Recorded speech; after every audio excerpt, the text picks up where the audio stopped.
When two cultures collide. Yep. The link is in the chat, brother. The link is in the chat. Let's get it. All right, I'm coming now. Telling people I'm coming now, guys. They hear you. They hear you. Oh, my bad. I'm chasing children out. I got you. I know it's the end of the school day. Peace. Yep. When two cultures collide, which one will stand to liberate the black community? First of all, I need. Damn, I be putting in a lot of work for my people, man. Y'all see this? I'm putting in a lot of work for y'all, man. Let's get it. When two cultures collide, which one will stand to liberate the black community? First of all, I need to acknowledge why this debate is necessary. Black News 102. Whose words will survive when we purge the lies? That curse the divine, cast the pearls to swine. Reverse the design, even merge divide. SaNeter TV when two worlds collide. Might hurt to decide just who verbs will vibe. When we curve all the jive, whether girls or guys. No herbs left alive in this earthly skies. SaNeter TV when two worlds collide. Clash of the titans, facts will enlighten. Some spitting mad, but they ain't half as exciting. Hold on, let me let you know, man. I only play this song when there's Titans coming in the building. Elder Yarah is one of the Titans, man. So I'm playing this song until Cuba to get in. I just spoke to him. He's clearing out his classroom, and he's coming in a minute. So two Titans is here, but who words will survive when we purge the lies? When two cultures collide, which one will stand to liberate the black community? First of all, I need to acknowledge why this debate is necessary. Black News 102. Whose words will survive when we purge the lies? That curse the divine, cast the pearls to swine. Reverse the design, even merge divide. SaNeter TV when two worlds collide. Might hurt to decide just who verbs will vibe. When we curve all the jive, whether girls or guys. No herbs left alive in this earthly skies. SaNeter TV when two worlds collide. Clash of the titans, facts will enlighten. Some spitting mad, but they ain't half as exciting. This platform we battle for the souls of man. Those kidnapped and trapped upon stolen land. Doesn't matter where you at on this earth. Africa's the true origin of your birth. Teaching you true health and wealth. Knowledge of self-worth instead of killing your health, going to jail over turf. We all truth seekers asking questions. Should we seek them in the shrine lodge or the lessons? Is the answer ancestral science or religion? Is it freedom or Willie Lynch a little different? Is it Indian, Aboriginal, indigenous people? Should we worship money? Is it still a root of all evil? We all born with mental shackles if we black.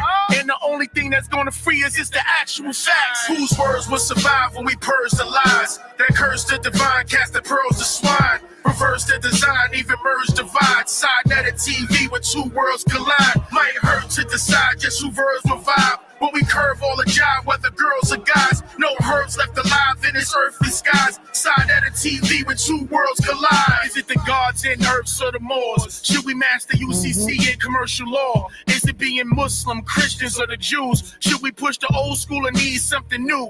Is it atheism, Egyptologists, Hebrew Israelites, flat earthers, herbalists to get our people right? I'm in Rod Squad, RBG, or New Covenant. Should we work for it? Should we overthrow the government? Should we all go for self being savages and vultures? Pan-African or is hip-hop our culture? Is it nationality or correct status? Should we integrate Me Too or Black Lives Matter? Should we hit the streets with the Panthers? Unify the gangs? Is all-out war the right answer? Are we Asiatic or Arabian? Should we just free Dr. York be Nawapi and a Sabian? Whose words will survive when we purge the lies? That curse the divine, cast the pearls to swine. Reverse the design, even merge divide. SaNeter TV when two worlds collide. Might hurt to decide just who verbs will vibe. When we curve all the jive, whether girls or guys. No herbs left alive in this earthly skies. SaNeter TV when two worlds collide.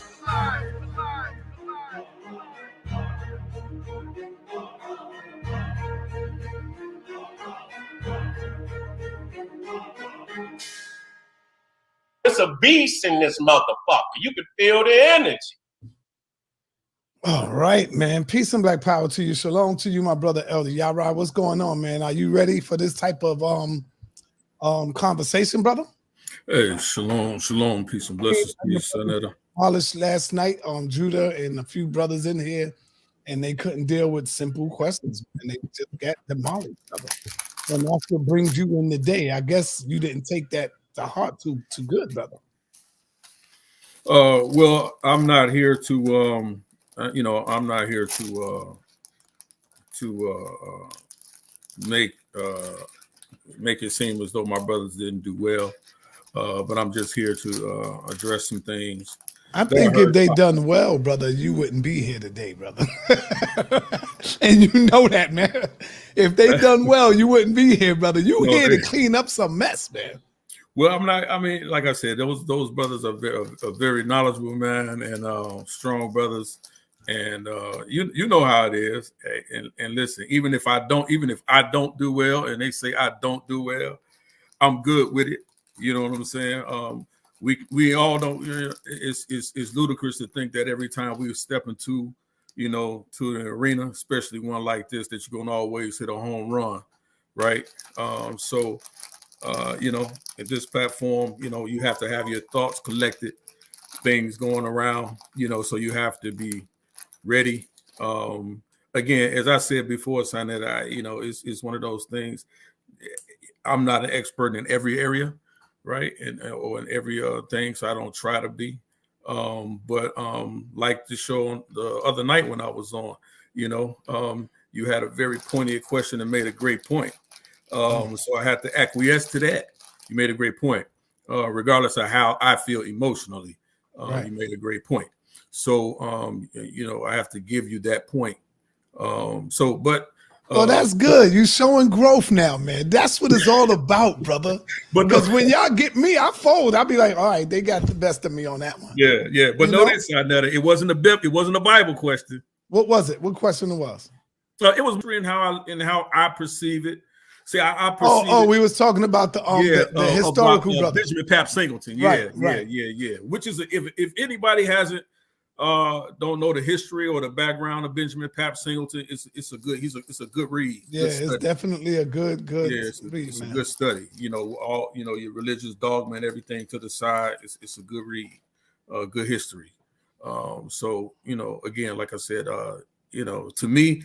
If I see any black man that's rising up and take arms up against the system, willing to fight back, to me, that's what one of the real definitions of an Israelite is. So that's how I really perceive it to that degree. But I got to give you yours on that one. It was a good question, one that I wasn't not necessarily not prepared for, but one that I hadn't built up enough. I hadn't put enough dollars in the bank. But the next time I got you made a big withdrawal, so you had me in a negative on that one. But I got you. Okay, that's what's up. It's good. Appreciate that. So yeah, man, giving all praises to the Most High, man. Got Abraham, Isaac, and Jacob, man, and to Yeshua, man, Hamashiach, man, our prophet that taught us how to walk this thing circumspectly. But hey, man, I'm ready for Q Butter. You've been hold on for 1 minute. Let me talk to this brother real quick. And I'm waiting on Q. Come on, Q. You got to come on because the brother got to roll, man. All right. Brother got to roll. What's up? Hello. Hey, peace, brother Khalil Amani. Yes. The people loving the information. This has become like a sitcom, and we can't wait for part 2. When do you think part 2 would be ready, brother? We live. I want you to know we live. We on the air. We're live. Okay. Well, part two is already on my channel of the Saul and Jonathan thing. Oh man, I gotta go. You saw the one I was playing, right? Yeah. Okay, so I'm gonna definitely go get part 2, and we might get it in tonight or tomorrow. Yeah, we gotta go and check it out, brother.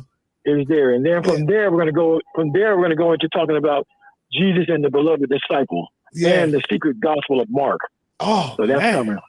This is gonna be a 1-week show for the family, so they're going to really learn about these scriptures. And I love the way you going in detail where they can't say to you, man, you just reading one scripture. You got to go into the context of it. Nah, you doing all that. Absolutely. Just take it from the top and just go walk right through it. Exactly. Yes, I love it, man. And now they see why I call you one of my teachers, brother. Well, I appreciate that. Yeah, you got it. Look in your email. The next one down from the one you just played is part 2. And that's where I go in and showing you how they took the word exceeded. I show you. No, don't tell them. Don't give them no spoilers, brother. Oh, okay. No spoilers. All right, man. I would do it now, but I got Q Butter and Elder Yarah getting ready to go in, dealing with physics or the Bible. Which one should our children study? Wow. Okay. Okay. Cool. So yes, brother. Peace to you, man. All right. Peace. Take care. No doubt. All right, so my brother Morpheus, man, you want to say anything while the brothers here before Q come in? Yeah, this is going to be good. I look forward to this one. This is good. This is exciting. This is going to be very, very good, exciting. And I'm going to tell you why it's going to be exciting for me personally. Because when we start talking about God or the supernatural, that is a theological perspective. It is not a scientific perspective. Mm-hmm. All right? Very, very, very important to understand that. God, supernatural, anything supernatural are theological. They are not scientific at all. They're complete two different realms. So that's why I think this is going to be a very interesting conversation. I think Q Butter dropped a nuclear bomb yesterday. Mm-hmm. That's why I'm going to sit back and I'm going to have my coffee and I'm going to watch this, right? Okay. And I think it's going to be a good conversation. That's all. And make it contentions. I just think it's going to be a good conversation. All right. So without any further ado, I want to Peace. bring to you my brother Elder Yarah and Q Butter in the building. Elder Yarah, do you have any questions first before we get started? I'm not even going to put up a clock unless I have to. Right now, I think you brothers can have a grown man conversation. Family, this is not a debate. This is just where the brothers are having a discussion for right now. We might could get into a debate later on next week sometime if it turns out that way. But right now, Elder Yarah seen what happened yesterday, and his brothers was like demolished, washed, and drowned out of the water. It's like a fish out of the water. You know how a fish look when he's trying to gasp for air. And Elder Yarah is here to redeem that and put Israel back on the map. All right. And so without any further ado, I bring you my brother Elder Yarah. Do you have any questions that you would like to bring to Brother Q? No, man. Just first of all, I just want to say shout out to Brother Q Butter. I always give him props and respect. So he and I have never had a formal conversation directly, but I do know that he does teach the youth in our community. So with me, that always that he always gets respect for me on that level, regardless of maybe our theological or any other types of beliefs that we may have some differences on, but he always gets respect for me on that point as well. Right. Maybe you can answer some of the questions that they couldn't answer yesterday, and that's why you're here. So, Brother Q, do you have any questions you would like to bring to him first then? Pertaining to the physics and No, I would make the statement again that this is this is with respect. No, but there's no disrespect to anybody. This is about the Black community. So in my opinion, and what I'm claiming is that I can show how scientific literacy, this physics book, and what can be produced from the books like this and equivalent, other subjects in science will have a greater impact in developing, enhancing, and positioning the Black community for sustainability than the religious books that have been argued consistently on this platform. Okay. All right. Again, thank you for that. But let me pose this to you, brother. In regards to physics, right, and science, and what we call scientific what you refer to as scientific literature. If we go back as far as ancient Kemet, right, there's a term used in ancient Kemet called Heka. Heka. SaNeter may be familiar with that. You've heard Jabari speak on it before on this channel and others. It's called Heka. At that time, and what we know today is that they understood Heka to be a form of magic, right? It's what they call magic. But when you really get down into the science of what Heka really, understanding of what Heka really is, it was basically their use and understanding of science or their world around them, right? And so even though they refer to these things as supernatural or magical, we do know that it was basically them observing, right? Science is basically based on observation, right? And so when we get down to these understanding of what the Bible narrative talks about, I propose to you on this show that there is no dichotomy between the principles, not the dogma, the principles, right? The principles of the Bible are stated things that are true and cannot change, right? And so tonight, what I want to do is I want to go into some information and I want to bring out those principles that go hand in hand in science, right? And so this is what I want to get people to understand. It's not until the early 1900s that we start to see a split from the scientific community in their terminology and their understanding of the use of the Bible and the use of what the Bible narrative actually says versus what they see in science, right? So can we go into science and talk about things that are falsifiable? Can we go into the Bible and talk about that as well? I heard that brought up in the show, was brought up on the show last night about falsifiable arguments. But let's go into those narratives and see what those things are. But I think that the path, and I'll end here, the path that you want to take this on to show that these things are butting heads and there's no marriage between what we see in biblical literature, right, in scientific literature, that these things are diametrically opposed to one another. And I'm going to show and prove to you tonight, brother, that's just not the case. I wouldn't make that my argument. My argument is just that what would be better for the enhancement, development, and further into the Black community at this current time would be studying science and increasing our scientific literacy. Okay. Do you feel like the Bible is devoid of any principles of STEM, which is what undoubtedly is science, technology, engineering, math, and I'll even stick an A on there. I'll even stick agriculture on there as well. Do you think the Bible does not support or give any credence to those different aspects, especially when it comes into the discussion of physics? I would say the Bible is one of the greatest engineered tools specifically the last 500 years. It has been one of the best tools at decreasing the Black community's ability to mobilize. However, I'll leave it. I'll let you. I got an argument against myself. I'm waiting to see who could argue. I have y'all argument on the screen. You know what I mean? So I'm saying certain things to see if you would go down that space. So I have my counter for those arguments already. However, I would say the Bible is a tool, and anything that's a tool belongs, it's underneath STEM. So the book itself was engineered for a purpose, and anything that's engineered would fall underneath STEM. Would fall under STEM, right? So why does it have to be subservient to STEM and instead of being in agreement with STEM? It's not subservient. That's more of a religious context, right? Because that's what you're saying. It says it has to fall under, right? So if it falls under, if you bullet point it. So we're talking about what it actually says, right? So because subservient is the word that you would use for someone who's more in a position. This isn't about a position. This is just a matter of categorizing information based off of what it does. So if does your car have 6 wheels? If it has 6 wheels, then you go in this group.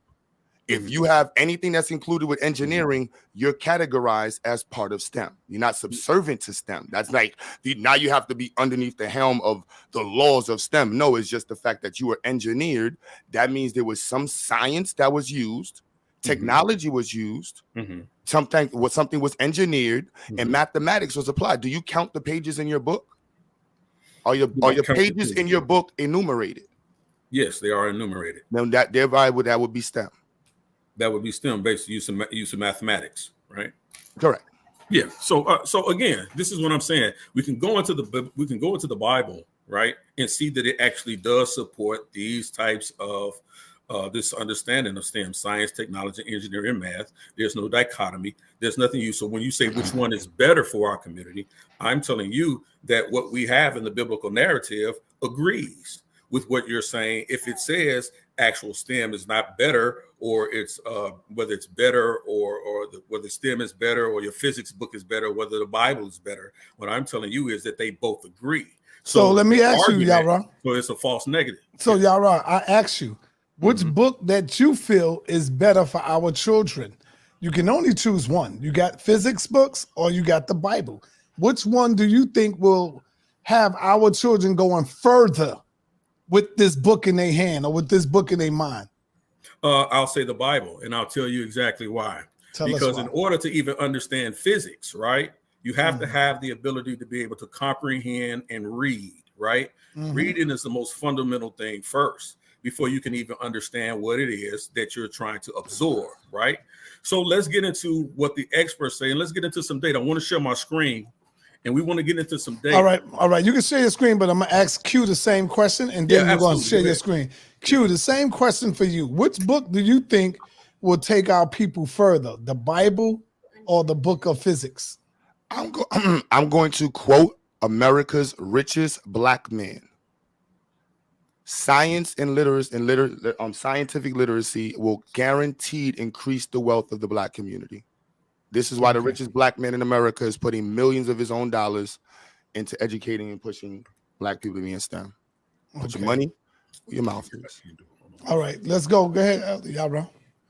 All right, definitely. Let me know. I see your screen. Your screen is up. Yep.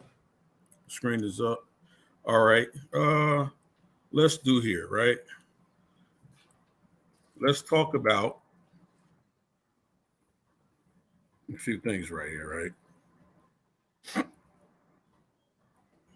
And I promise you, how much time you need with this? I'm gonna tell you what time it is. It's 6:26 right now, because I ain't got a time clock up for you. I'm gonna just let y'all rock. Just give me like 5 or 6 minutes. Yeah, I'm gonna let y'all rock. Go ahead. Yeah, 5 or 6 minutes. And I just want to show the brothers something right here. So let me get into it. Okay. All right. So modern education, right? The relationship between biblical literacy and academic achievement and school behavior. You made a statement earlier, brother, that within the last 500 years, that in some way, and you can correct me later if I'm misquoting you, but I'm just paraphrasing what I thought I heard you say, that the Bible has sort of made, or religion has decreased our ability to move forward or learning or something in that nature, you said, within the last 500 years. But I push back on that, and here's why, right? So modern education, the relationship between biblical literacy and academic achievement and school behavior by William H. Janis, California State University at Long Beach. He talks about Bible literacy and Black academic achievement and behavior. So let me see if I can get in and show and go to this link real quick. All right, let's see if I can get to this article really quickly. And I promise you, I won't believe it at the time. All right, so here it is. Here, biblical literacy in secular world, secondary students' perception of the influence of biblical practices on academic achievement. Right, Sam Houston State University. Let's see what he talks about here as he quotes this. Let me get down here to this. Just let me read the abstract really quickly, and we'll get right through it, right? The purpose of the journal-ready dissertation was to examine middle and high school students' perceptions of the relationship between their biblical literacy practice and academic performances. Grades, test scores, reading ability, and academic success, attendance, behavior, motivation, goals, decision-making, according to gender, ethnicity, and participation in religiously affiliated activities. More specifically, the first purpose was to examine student perceptions of the relationship between biblical literacy practices and academic performance. Again, regards to grades, test scores, reading ability, as well as overall academic success. Again, attendance, behavior, motivation, goals, decision-making among both boys and girls, grades 7 through 12, right? Second purpose was to investigate student perceptions of the relationship between biblical literacy practices and academic performances. Again, grade, test scores, readability, as well as overall academic success, attendance, behavior, motivations, goal, decision-making among 5 ethnic racial groups, right? These are the groups that they study. Asians, Blacks, Hispanics, whites, and more than one ethnicity. Of students with grades 7 through 12, the third purpose was to explore students' perception of the impact of the Bible as on their lives. Finally, a fourth purpose was to analyze student perceptions between the relationship between participation in religious affiliated out-of-school activities and academic success, as well as decision-making among students grades 7 through 12. The method that they use, a correlational research design, was used to conduct this qualitative study. Cross-sectional survey research, and you know how that goes. So biblical literacy practices and participation, religious affiliation. So let's really get into the findings, right? And I want to go down here really quick. So regarding gender, the findings reveal a greater number of girls engage in reading the Bible and participate in religiously affiliated activities in and outside of the school than boys. More girls indicated that they perceive reading the Bible is beneficial to academic performance and academic success more than boys. As it pertains to ethnicity, a statistically significant higher percentage of Black students noted the importance of reading the Bible and its impact on their behavior than other ethnic groups, other than over Asian students, right? Asians reading, Asian students has statistically significantly lower percentages when referring whether to reading the Bible increases their ability than Blacks. It's important, its impact on their motivation to succeed and how they make decisions. In relation to participation in religiously affiliated out of school activities and the impact of their personal lives and relationships, there was no statistically significant differences between the grade levels and gender. However, statistically significant difference was indicated among Black, white, and Hispanic students. Findings with regard to gender are similar to previous research, wherein girls are more engaged in reading and perform higher reading achievement than boys. So let me get down here a little bit, and I want to get to here. And then I won't hold you long. We'll be done with it shortly. I just want to get to the pointier parts of this. But if anybody wants to read this, this specifically goes against what our brother Q Butter initially said within the last 500 years, that there's no connection or there's no importance or positive impact of biblical literacy, right, in the lives of Black people, especially Black children, right? So you can read this study and see basically where that's it's really false. Right. It says research has determined a correlation between students who read the Bible and their academic achievement. Although the Bible has a connection with Christianity, its contents go beyond religion and influence various aspects of the Western culture. The Bible links society with scriptures engraved on historical markers and intertwined throughout significant political and public events. According to Reich in 2014, the Bible has influenced various aspects of religious culture. He noted multiple historical traditions, monuments, and landmarks influenced by the Bible, for which incorporated some aspects of the Bible. For instance, the Liberty Bell in Philadelphia is inscribed with the Bible verse, Leviticus 25:10, which reads, "Proclaim liberty throughout all the land and all the inhabitants thereof." Additionally, he reiterated how the presidents of the United States take an oath of an office in their inauguration and placed their hand on the Bible. When Martin Luther King Jr. gave this "I Have a Dream" speech, he quoted the scripture Amos 5:24. "We will not be satisfied until justice rolls down like waters, and righteousness like a mighty stream." In stories and images and so on and so on. Biblical literacy has played an extensive role in promoting literacy. Therefore, it might support academic achievement. For some students, biblical literacy is a significant part of their lives outside of school. However, it is often excluded from their day-to-day literacy studies in school. In this study, the researcher examined students' perception of the relationship between biblical literacy and academic performance and reading ability. Now, I gave you guys a lot, but basically what this study says is that biblical literacy has been found and shown to support literacy, higher achievements among Blacks than any other demographic of students between the grades of 7th and 12th, 7th grade and 12th grade. So biblical literacy is very important. So that goes against your what I feel is your first main argument, whether or not within the last 500 years, the Bible has been a tool, as you put it, in furthering academic literacy and scientific literacy in the Black community. I yield. So you're saying that this document here, you're using this to justify, to say that Black people become more literate in a society when we read the Bible more? Is that your statement? Absolutely. This particular study is proposing that. I'll bring it back up. I just want to make sure that that's your statement, that Black people will become more literate if we read the Bible more. Yeah. Yes, absolutely. So I want to make sure that you're saying that if more people read the Bible, they will become more literate. Absolutely. Absolutely. Let me ask you something. If I wrote an essay and you, SaNeter, and 3 other people read my essay, but neither of you agreed on my main idea, what would you say about my essay? What would I say about your essay? I say about I would say that your essay is probably a good essay because it furthers thought. See, the Bible is not something that is. Let me tell them right there. So, all right. So, what is the purpose of asking for the main idea when you read a text? The purpose of asking for the main idea, yeah, for context. That's the only purpose. What is a thesis statement? A thesis statement is basically your claim that you're making. So if I write an essay with a thesis statement and 5 different people read it and 5 different people come to a different understanding of my thesis statement, what would you say about my thesis statement? As I said before, your thesis statement is probably a very good thesis statement because your thesis statement shouldn't be static. Your thesis statement should always be evolving. That's the true understanding in the area of academia, is that it's always evolving. So you're stating, I want to just make sure we're on the same page. You're saying that a thesis statement should always be evolving? Absolutely. So your thesis statement should be clear and concise?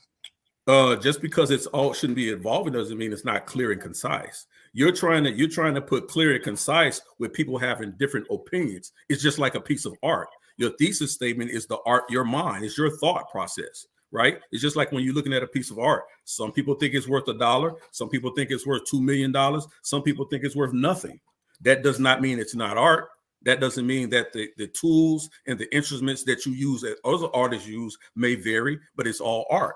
Some people use a paintbrush. Some people use a knife. Some people use their fingers, but it's all art. Doesn't mean that it's not art. So your argument is really a logical fallacy in the fact that it's not you putting this trying to create this either or fallacy. You really I understand. I didn't create an either or fallacy. I'm just asking you questions. If I put the definition on the screen, so if your son or daughter wrote an essay paper to me and I did not understand their thesis, they would get an F. If you're grading, they would get an F. So if 4 people read your statement and they got 4 different main ideas from your statement, I would tell you that you need to rewrite your essay. Based on whose criteria? That's what any educator would state. Now I know that's not. I disagree with that because I'm. So hold on. So say first point 1. So your statement, and so this is where we go with education. Your idea is that when a person reads an essay, they should have multiple main ideas that they gather from the essay. That's cool. If multiple main ideas come from one essay, you're cool with that.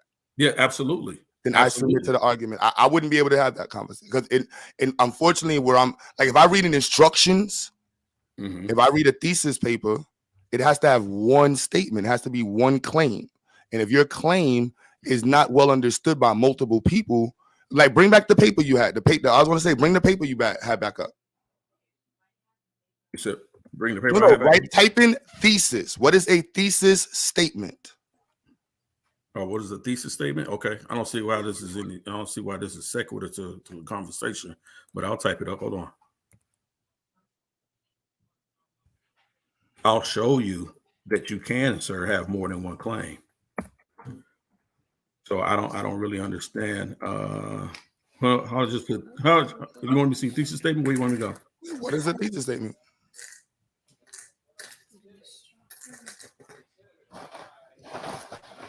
I'll bring this up for you. I'm just trying to get the definition. You want to look it up. So what is a thesis statement? All right. It tells the reader, right? A thesis statement tells the reader how you would interpret the significance of the subject matter under discussion, is a roadmap for the paper. In other words, it tells the reader what to expect from the rest of the paper, directly answers the questions asked of you. A thesis is an interpretation of a question or subject, right? It's subjective. That alone tells you that people can walk away with different ideas. The fact that it's subjective. Hold on. You tell the reader how you interpret the significance of the subject matter under discussion. Yes, and what else does it say? So again, that's the first one. There's a roadmap for the paper. In other words, it tells the reader what to expect from the paper. So if you're reading this paper and your thesis statement is that fire engines should have alarm systems on it that can reach and make noise enough for 5 blocks to hear. You shouldn't read my thesis statement and say, what I got from it was fire engines should have 6-cylinder engines. That is not what I'm talking about. Well, that may not be. Well, here's the problem with the example that you're using, right? Because your paper can absolutely say what you said, but then there also can be a question arises out of that argument when you just only talk about certain alarms or whatever. There also a statement, a discussion can arise out of it about safety. How loud should it be? No offense. How bright should it be? This is what I'm saying. So just because people come away with different understandings of what you intended to be, again, let's read what it says. It says a thesis is an interpretation of a question. An interpretation of a question or subject, which means it's subjective. And if it's subjective, that means we can all walk away with a different understanding. Did you read what it said was subjective? Hold on, bro. If you feel like a thesis paper is subjective and it doesn't have a clear stated opinion, we can't debate. Because that's why I had to understand where you were coming from, even with the argument you were making with the Bible. Because in the Bible and what you were stating with the Bible, I'm going to argue about literacy. And that's why I'm even having this conversation, because by your standards, I would expect that most people would agree with you. But in your own statements, and why I'm asking this is, you can't make a thesis statement based off the Bible in which you can have the large majority of the people who use the Bible agree with. And this is one of the reasons why there are so many churches in the Black community, why there's so many religious sectors, because you cannot make a clear thesis statement with the Bible. And it's because the Bible doesn't have a clear thesis statement, which leaves rooms for all of these different individuals to interpret and create their own version, which is why we have numerous theologians and dominations arguing all over the world, because it's not a clearly written book with a clearly written point, and the people who take from it do not have a clearly written point, and this leaves room for nothing but interpretation.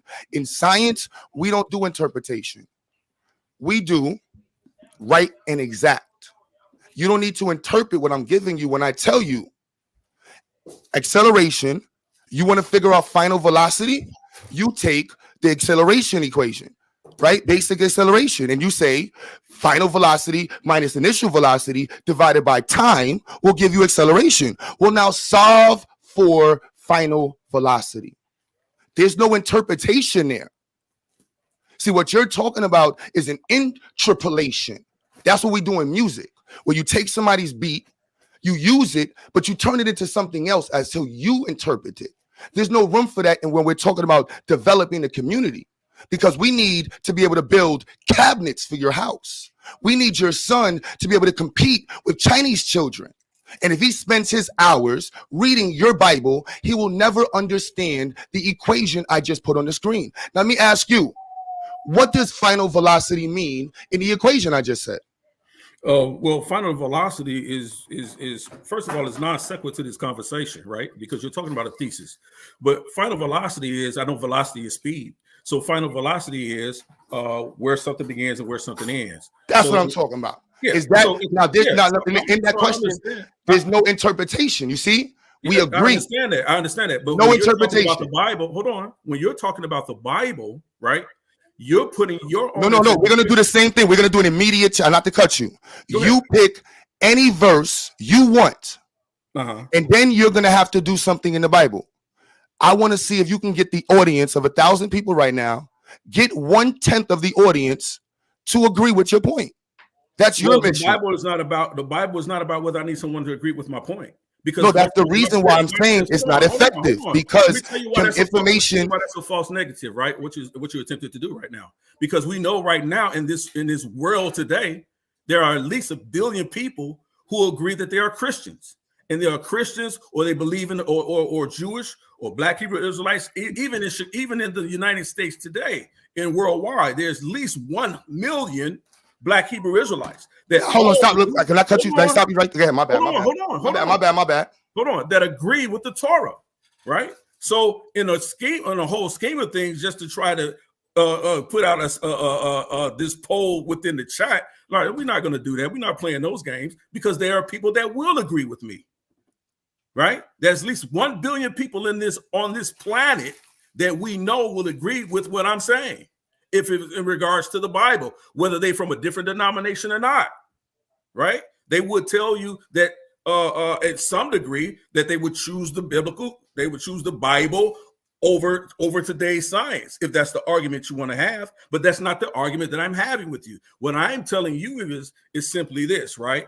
Even in your definition of a thesis statement, your thesis statement in itself is subjective. Now, to say no, brother, you didn't. Can you pull back up your definition? You did not read it clearly.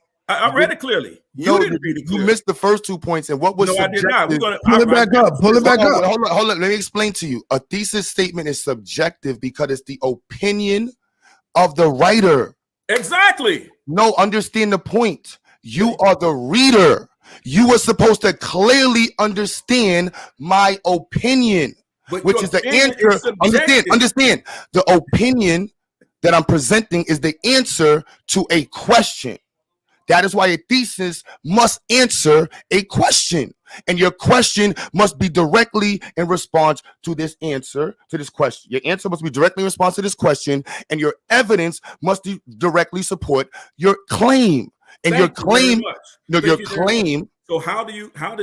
when you establish your claim based on someone's opinion, does not it go again to the ideas and the thoughts? So no. That's not what you do. When you put forth your claim, you're supposed to support it with facts. Exactly. So if my opinion, right? If I have an opinion, right? If my opinion has not been tested or proven, right? It's really just my hypothesis, right? No, that's just your opinion. That's still my hypothesis to a degree. That's my hypothesis, right? Opinion. Because I haven't tested it and I haven't proven it to a degree as of yet. So hypothesis got to be predicated off of formulas and facts of science. Your opinion doesn't have to be. Exactly. So if your opinion doesn't have to be proven, right? I can just throw out a bunch of things that really doesn't hold any context on my opinion. My opinion can be completely wrong. Right, just like we've had scientific. It was a scientific fact that black people had tails. That white people were much more intelligent than black people because white folks found large cranial sizes in the 1600s. So hold on. I'm sorry. Say that again. Can you say that again? Craniology. The study. No. You said state the point before the point again before that. It was once a opinionated idea that black people had tails. Right? No, you said I didn't hear the opinion. I'm like, what? It was an opinion that black people had tails. Right. It also was a scientific understanding, which we now know was nothing more than just an opinion. Right. That because white people had larger cranial skulls than African skulls, that somehow that means they must be more intelligent than black people because they would have needed larger brains for larger skulls. But we know that's not a fact, right? We know that's scientific racism, right? So this is what I'm saying. You can call something science, you can have a claim and state a claim, and you can even have facts to support it. But that does not necessarily mean that it carries any weight in truth. So this is why your argument fails miserably. So this is what I'm saying. Like, you can infer. Hold on, which argument am I making? Your argument that simply because you put forth an opinion that which argument are you referring to? The one that you said you can put forth an opinion or thesis statement, and simply because the reader has to follow. Hold on. Understand? Somehow it's wait. Let me slow it down. I don't have any. I'm reiterating what a thesis is in every college, in high school, and junior high school in America. This isn't my opinion. Now, you may have a different understanding of it. I don't have an opinion or an understanding of it. A thesis is what it is. What is your point with this thesis, though? And how point you missed what I said. Understood. I'm going to explain to you. I'm going to explain to you again. I'm going to explain to you again. Yeah, you didn't take the debate about Bible and physics. You talked about Bible and science. No, if you want to do Bible, I didn't take the debate about Bible and science. I don't even know what you're talking about. This is a discussion. You brought that's out what I'm the thesis. You said you wanted to know what a thesis statement was. No, So no. The reason why I asked that, right? Let me show you how I was going to approach it. Yeah, that's what you should do. Because I think you're trying to go the road you expected me to go down. No. I think you're spending too much time trying to describe me and label me, but you should focus on the information that you're not presenting. But you haven't presented any information. Because there's nothing to refute. Okay, well, then there's nothing to refute. Then either you agree to disagree or you agree. No, I agree that you're wrong. And you have to so if you agree that I'm wrong, then now it's up to you to show and prove where I'm wrong. So it's an opinion. It's your opinion. I know, but I'm waiting for you to give me a fact to support your opinion. Okay, so then just if you're saying that I'm wrong, right? You just made a claim. No, forget. All right, look, let's keep it clear. I know. Let's not make a claim. Now, bring us the evidence to support your claim because I want evidence. Let's slow the elder. All right. Hold on. Let's give Q 5 minutes to explain it. Can I talk for a couple seconds? Q, I'm gonna give you 5 minutes to explain it. Go ahead, brother. I don't know what I'm explaining because he came on and said he doesn't want to do it this way. I don't even. All I was saying with the point was with the Bible, and he was talking about his. What I said was, what is a thesis? See, we went down the road of what a thesis is, but once I realized that he does not know what a thesis is or the application of the use of a thesis, I did not know how to further the conversation. I'm going to be honest with you. No offense to the elder. I did not know what to do when he gave his definition of a thesis. I was lost because it was the furthest thing from the understanding of a thesis. So for me, the logical progression of the conversation, why I asked what is a thesis, because a person would understand when I'm saying that your conversation around intellectual ability has to be understood and communicated across the groups. What we see here, even he told you that he did not like how the other Hebrews handled themselves because they themselves do not agree on how they should handle or administer their own religious books, because the religious book does not have a thesis. The religious book is not well written. This is why you have nothing but millions of interpretations after interpretation after interpretation. This is why I asked him, does he know what a thesis is? Because a well-written book with a thesis will leave the readers all in agreement with what the writer was trying to convey to the audience. This is what educated books do. I don't want to insult the book nor him. This is why I stopped, because I didn't know what else to say. Because I'm not, and that's why I said I'm not trying to insult anybody's religious stuff. I'm trying to keep it in a space. But for me, it's this, and it's just, I don't know what, you know what I mean?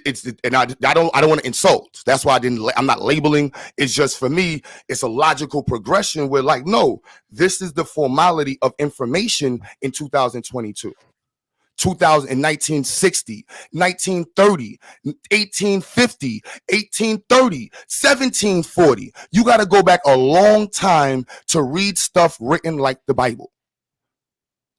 And to me, reading books that were written thousands of years ago in today's age is also another example of, you know what I'm saying? And I'm not trying to insult, but I'm just saying that's what it is.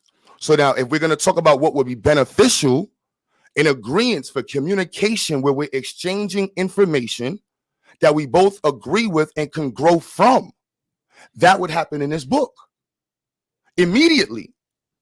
See, the reason why it felt like we were arguing is because we were dealing with his world. And the religious world will only lead you to being a follower or a believer in someone's interpretation, which in my world is the same thing. I don't got to talk to no white person to prove them right or wrong in here, or to use the information out of here to benefit black people. Right now, we can all open this book up and make something, build something, effectively understand why we buy cars that go 0 to 60 in this speed, why we do things in physics that we want to do, why the richest person, black person in America, is rich off of physics books and not religion. And why he and others like him are doing more for the black community in the last 10 years than the church has in almost 50 to 100 years. Would you like to see the records and money, the programs that are being established by software engineers, mechatronics engineers, electrical engineers. Dr. Mayat, as an electrical engineer, has done more for the minds of Baltimore than every pastor in Baltimore in the last 10 years by teaching them scientific literacy, introducing them to high levels of math. Then you know what she's also teaching them at that age? Was to introduce them to that high levels of math and science, guarantees that they're going to score higher on their SATs, which gives them free rides to college. Now, your child who's been reading the Bible, who's fluent in reading the Bible, is going to compete with a child who was raised by and taught by Dr. Mayat. They're going to work for Dr. Mayat. Damn. Powerful the way you put that. Let's give my brother Elder Yarah a chance to respond. Okay, so again, I didn't know he could run as fast as he can talk. So he came on here. His initial statement was that the Bible, right, has decreased literacy, right, or education in the black communities in the 500 years. He ran from that when I brought out the information that clearly shows that he's wrong with that. That among every black, Asian, white, Hispanic demographic from the 7th grade to the 12th grade, black biblical literacy has increased academic and educational achievement in the black community. Where you running to, Q? Then he comes on, right, with the non sequitur question about a thesis statement. I know exactly what a thesis statement is. He asked me what a thesis statement was. I said, basically, it's a claim that has to be supported by facts. This is what I said to him. Go back and rewind it. But then he gets stuck on, well, the Bible is an essay. It's non sequitur to the fact that the Bible is not an essay. Show me what the Bible is an essay, Q. It's not an essay. We're not talking about something you wrote or something I wrote. The Bible is not an essay. Do you know what an essay is? What is an essay? That's what the Bible is not. So when we go into the Bible, and here's what we cut. I'm gonna share my screen. Do I got some time to just keep flowing, SaNeter? Yes, go ahead, brother. Right? Because this is what he's not getting, right? He wants to say that his physics book, right? His physics book, and then there's nonsense about physics making you richer than people who read the Bible. Do you mean to tell me that people who are Israelite or Christian or who adheres to the Bible, that they're all poor? Is that what you're trying to say? Most of the richest people in the world hold to the Christian faith, hold to an Israelite faith, right? You guys come on here with an entire argument all the time that we're not the real Jews. It's the real Jews that are running the world. They adhere to the Torah. So your argument is silly and fallacious. It makes absolutely no sense, Q. Right? So really what you wanted to come on here is bang against the Bible using a physics book that you say you don't have to go and ask a white man about, but it's the way you don't got to ask him because it's the white man wrote it. He wrote your physics book. What are you talking about? So let's really get into this, right? And a lot of these guys, they don't know how to stay on topic. They get into these arguments and they start falling. They get real close to that cliff, and then they got to start using ad hominems. Oh, I don't really want to talk about you. I don't really want to put you down. It's an ad hominem. It's a logical fallacy, family. So let's get into this information, man. Let's get into this information, right? I'm gonna help you. My man, OG. Well, you gotta call to be silly, bro. I'm from Brooklyn, bro. Well, man, don't call the people names while you just get the information, G's. All these little shots and shit. Why y'all Israelites always shooting, man? Hey, are you talking to me? Ain't nobody else there shooting with the little. You got the little 2.5 shooting at me, man. I don't brought a 4.5 to this gun shoot. You got your son that he got this little deuce, man. Little pop. This ain't Harlem Nights. Yeah, no calling names, y'all, bro. We got to be mature adults here. Hey, listen, the brother ain't calling you no name. It's cool, son. I'm joking through. He's cool. I'm just joking with him. You gotta come with a bigger gun than this, though, brother. We gotta come with a bigger gun than this. Let's deal with it, right? Go to page 6. Technology, engineering, and math. Let's take the scriptures and let's take this Bible and this knowledge and the principles in it, not the dogma, the principles of it. Let's take this into your wheelhouse because I think you really want to need to understand something first, right? And I'm gonna give y'all something real quick. I'm gonna give you something, right? The Bible. Go in, brother. Go in, brother. You gotta get to page 40. Go to page 40. It's a book of principles, right? The Bible is a book of principles, not dogma, right? The proverb says methods are many, principles are few. Methods always change, principles never do. It's the principles in the book that you have to deal with, Q Butter. And this is what I'm saying. It doesn't matter whether you're Dr. Mayat or anybody else you wanted to bring up. They still have to deal with the principles that are found in the book. What's a principle? A fundamental truth or proposition that serves as the foundation for a system of belief or behavior or a chain of reasoning, a rule or belief governing one's personal behavior. Physics ain't got nothing to do with it. Ain't gonna help your personal behavior. Physics ain't gonna help your morality. Morally correct behavior and attitudes. You can have all the physics you want to, but if you don't know how to if you don't know how to get along with people, if you don't know how to address people, if you don't know how to, have enough confidence within yourself to present your information, none of that knowledge you accumulate in that physics with Q gonna help you one bit. If you don't know how to read and write, in which we already showed biblical literacy, those who engage in biblical literacy have higher grades than those who don't, especially among blacks. None of that you showing won't do you a bit of good. What is a principle? A general scientific theorem of law that has numerous special applications across a wide field. The Bible does just not deal with just one simple field. It doesn't just deal with religion. It deals with money. It has financial literacy in it. It deals with sociology. Right? It deals with science. It deals with medical understanding of medical and different treatments, things that you've seen. There's principles in the Bible that you can't find anywhere else, right? Before it, even going as far as you want to go back as far as the Rhine papers in ancient Kemet, you're not going to find anything dealing with quarantine, but you'll find it in the Torah. That's a Torah law that came from Torah, right? So these are scientific understandings. So now really let's get it, right? So I ain't going to hold y'all no more, because he really wasn't ready for this conversation. I didn't really think he was. But let's get it. Science, technology, engineering, and math. I'm here with you, brother. I'm right here with you, brother. Right? I'm with you, OG. Bible and physics, right? Just listen, man. I just need you to listen, right? I'm with you, bro. That's a biblical skill. Listen. I'm with you. Preach. Right? You ain't going to find that in physics. You will preach. Right? So in the principle, right? In principle, Newton's law of motion in the Bible. What? There were Isaac Newton's third law of motion, which states every action has an equal and opposite reaction. The Bible tells us whatsoever man soweth, that he shall also reap. That's the principle. That's never going to change. This simple logic transforms my thinking in terms of my actions and how they affect me and how I encounter. That's from Isaac Newton. That's from Isaac Newton. Let's go on a little bit further. 3 scientific facts you never knew were in the Bible, Q Butter. And I started to put your name up there earlier, but I changed my mind to be respectful, right? So number 1, gravity, Job 26:7. He spreads out the northern skies over empty space. He suspends the earth over nothing. That's gravity. Water cycle, Job 26:8. He wraps up the waters in his clouds, yet the clouds do not burst under the weight, Job 26:8. The earth's core, Job 28:5. We see these things. These are principles and scientific understandings that are in the Bible. What you're talking about, scholars generally agree that it was written between the 7th and 4th centuries. So these were written before our time. These things have not changed, Q Butter, right? Let's talk about Genesis, quantum physics and reality, how the Bible agrees with quantum physics and anthropic principles. Let's deal with anthropic principles, Q Butter, right?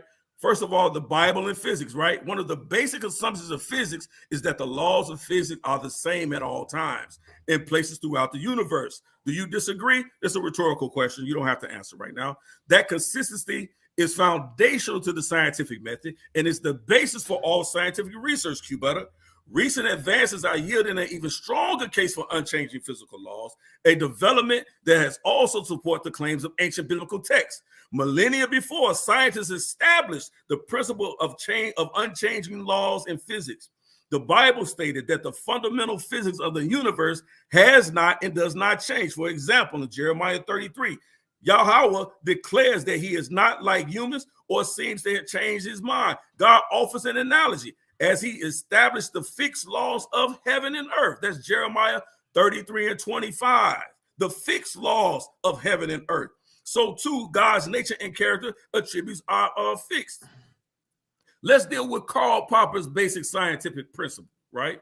One of the tenets behind the scientific method is that any scientific hypothesis, Q Butter, learn to stay on topic for the next conversation, and result experimental design must be inherently falsifiable. Although falsibility is not universally accepted, it is still the foundation of the majority of scientific experiments.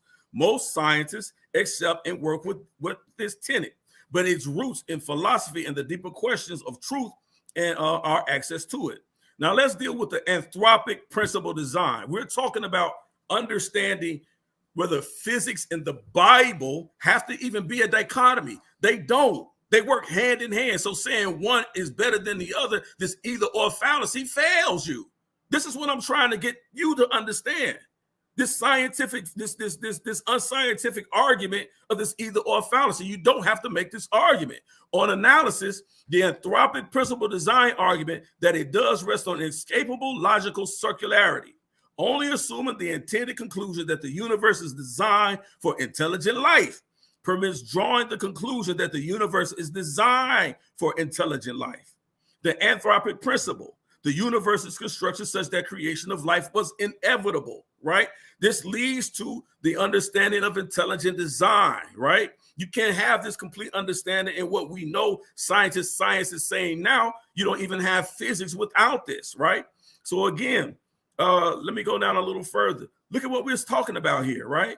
This macro understanding of distance, the sun and earth, the presence of the moon, the Milky Way and the location, right? Look at all the different thoughts and ideas that flow along with what the Bible talks about, right? 20 constants in the law of nature. You have Planck's constant, Hubble's constant, the cosmological constant, the rest mass of electrons, radiation constant, the speed of light, Newton's gravitational constant, the charge on a photon, and so on and so on. These things are biblically based principles, right? These people really started with a lot of these things. And if they didn't, they always come back to the conclusion that does not disagree with the scripture. Let's go down to the next. Faces in the Sky, the Anthropic Principle Design by Gilbert Fulmer. The Anthropic Principle Design argument has emerged in recent years as a new variation of this theme.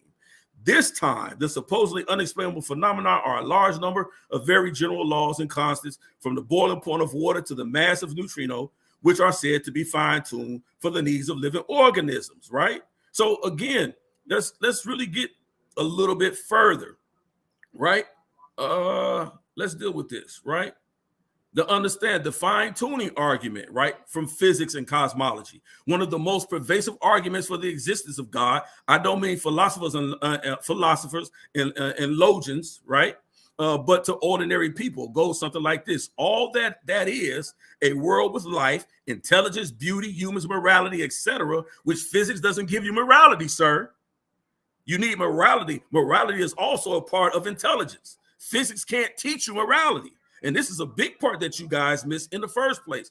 Couldn't have come about by accident. It must be due to some intelligent, powerful being. That's what God is. The fine-tuning argument is a modern, up-to-date version of this argument. So at the end of the day, Q Butter, when you're trying to present this either or fallacy, you fail miserably.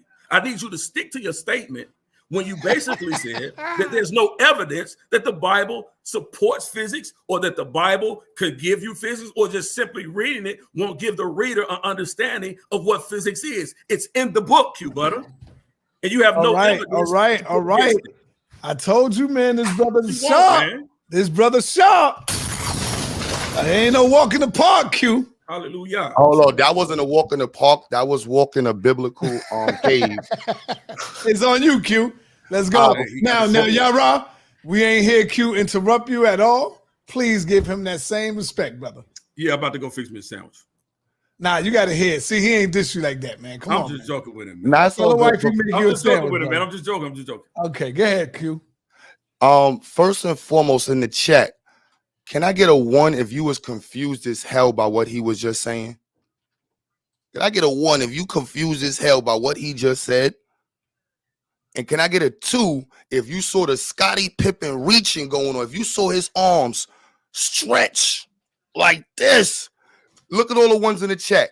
Now, this is why I brought up the point, SaNeter. Thesis. Our community needs people who can clearly communicate. Look at the chat, SaNeter. Look at your chat. I see it. I'm looking. Nobody knows what the hell he was just talking about. We got to get out of our egotistical spaces, talking to ourselves. That was 20 minutes of him talking to himself, not wondering if anybody understood what he was talking about, if anything he said made sense, and then it's like, argue it. That's why I had to say, what the am I arguing? I don't know what to argue. This is the same thing I said earlier. This is why I asked thesis. This is why Damo wrote that. Look at the chat. Nobody knows. Everybody's confused, and you're like, respond. This SaNeter, I want you to see that. Can I get a check, SaNeter? This is how you check it.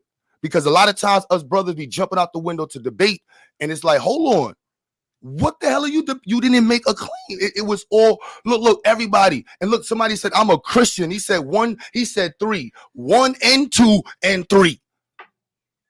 I don't have no information to present right now because I don't know what even to go against. So I'm just going to talk about what I would say if I was a person who was saying to go against the Bible. I would highlight the influence that the Black church has had in the community. I would talk about how, let's see, what I would bring up statistics. Let me show you how I would argue against Q.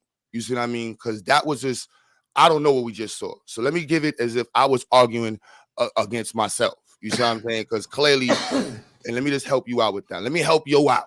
So this is what I would do. You see, this is Harvard. This is what you would bring to Q. Nah. Come on, Q. I told you earlier. Don't help them, man. I got to. I'm sure. Cause no, I already beat this argument. I already did. You can't. All right, can't have your argument if you didn't argue yourself. Help them out. You see what I'm saying? So this is Harvard. How the Black church saved Black America. This is what you would present. You saw it on the screen, side. Share my screen right quick, man. Please. I got a bunch of. I'm about to go in. I got to go hand with it. You see this? This is what we would show. This would immediately say political activists, including Malcolm X, of course, especially the Black Panther Party in the later half 60s, had debated whether the role of the Blacks embraced the Christianity under slavery was a positive or negative force. You see, this isn't a new thing. However, there were famous who argued that Black church was an example of Karl Marx's famous indictment of religion as the opium of people because it gave it to the oppressed false hope of hope is scary, blah, blah, blah. But I do not believe that religion functioned in this simple fashion. As a matter of fact, although Marx, blah, blah, blah, blah, blah, blah, blah, blah, blah, the role of Black Christianity is motivating our country's largest slave rebellion, that Turner's Rebellion, Southampton County, Virginia, is almost dramatic, blah, blah, blah. You see, so I would go down this route. I'm not going to read all of it for you, but I'm showing you that this is what I would showcase. I would say, Q, you're bugging.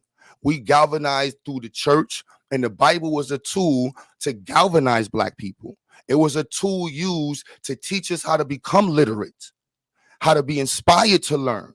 It was look at what the Nation of Islam, look at what the 5%ers, look at what all of these people have been able to do who were inspired by religious leaders. This is the way you present an argument against a physicist. I don't know what you just presented. I really don't. Everybody can clearly see this. You see what I mean? I would go here, right? This is the national medicine, right? I would go here. This is the National Library of Medicine, religion and mental health and racial and ethnic minority populations. See, this is what you will quote. Clear.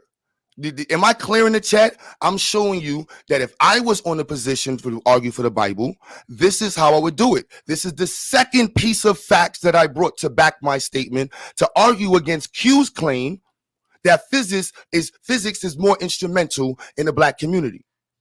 This is what I would bring. This is medical. This is the medical field. This isn't a doctor. This is doctors quoting this.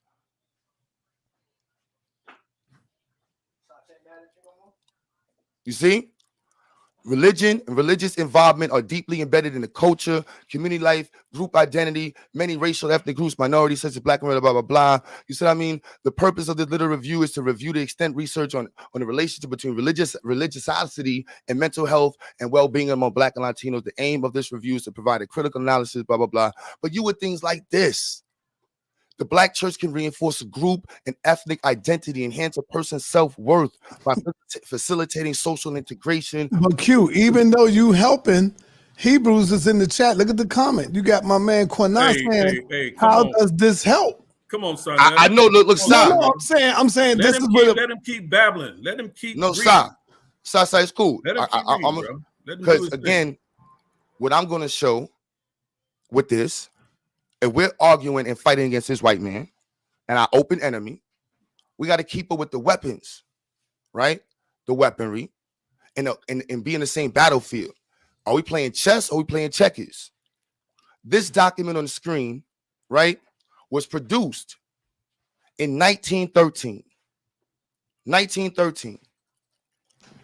Right? The report of the committee to study and report on the best practical means of cutting off the defective germplasm in American population. This is how they planned and organized everything we see right now. This was funded by this research document. This is research document funded by the Carnegie Institute. $300,000. Right? So while our religious leaders in 1913 and all of our pillars of Black foundational thought now, Cold Spring Harbor, this is the foundation of what we call the CDC today. See, if we're going to actually talk about building and fighting, we need to fight science with science. Because you will see our enemies don't have a bunch of preachers lit up against us. They have a bunch of doctors and scientists. No, you see this? All doctors, all scientists. See anybody up there? No clergy. This is 1913. This one right here, religion, morals. There's one person. And that's the expert advisory committee. And you go down to see what they used in this and the predictions that were made in 19. I can show how this is tied to all the different things we're going to now. This document was used when they decided to sterilize Black women and people in America. This was the document that he quoted. When Margaret Sanger came back to America, she quoted this document. And you know who Margaret Sanger said to go and get? She said, let's go to the Black church. Why do they keep saying go to the Black church? Because they know the Black church does not hold itself based off of scientific literacy. They have a faith-based perspective.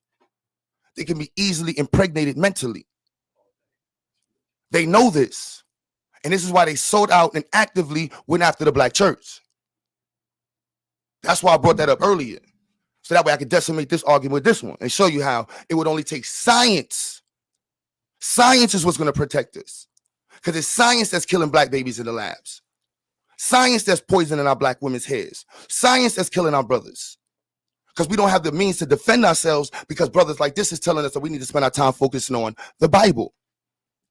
However, if we want to listen to him, somebody who just popped up on YouTube, we want to listen to him, or do we want to listen to America's top Black man? See, I'm not listening to this random dude on YouTube. I'm not. I'm listening to Robert Smith tell me and everybody else that it was decades of hard work in science, becoming an expert at what? Not Bible studies. Not Bible studies. At what? Engineering, business, banking. This is why he's putting millions of his dollars into it, because he himself said that this is how we can get the Black community built up. This is his website. Look at that Black man. Now I'm going to stop staring at the screen and I'm going to ask you, which Black man you want to listen to?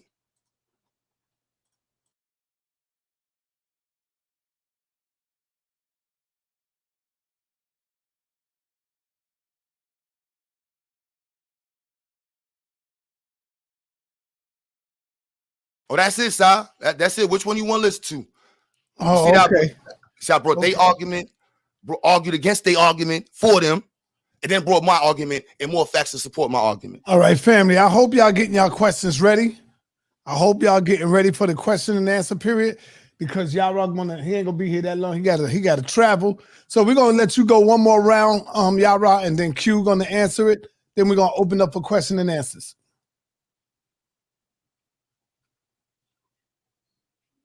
Unmute yourself, brother.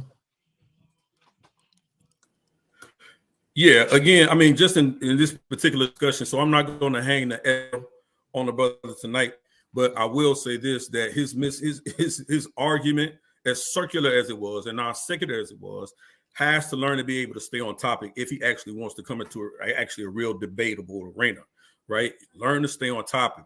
So at the end of the day, if he goes into something that shows how the Black community has furthered, right, Black business, how the Black community has furthered, regardless of whether or not you have to take an affirmative side, you have to take a negative side. So you decided to walk with me. It's all I want you to do, brother.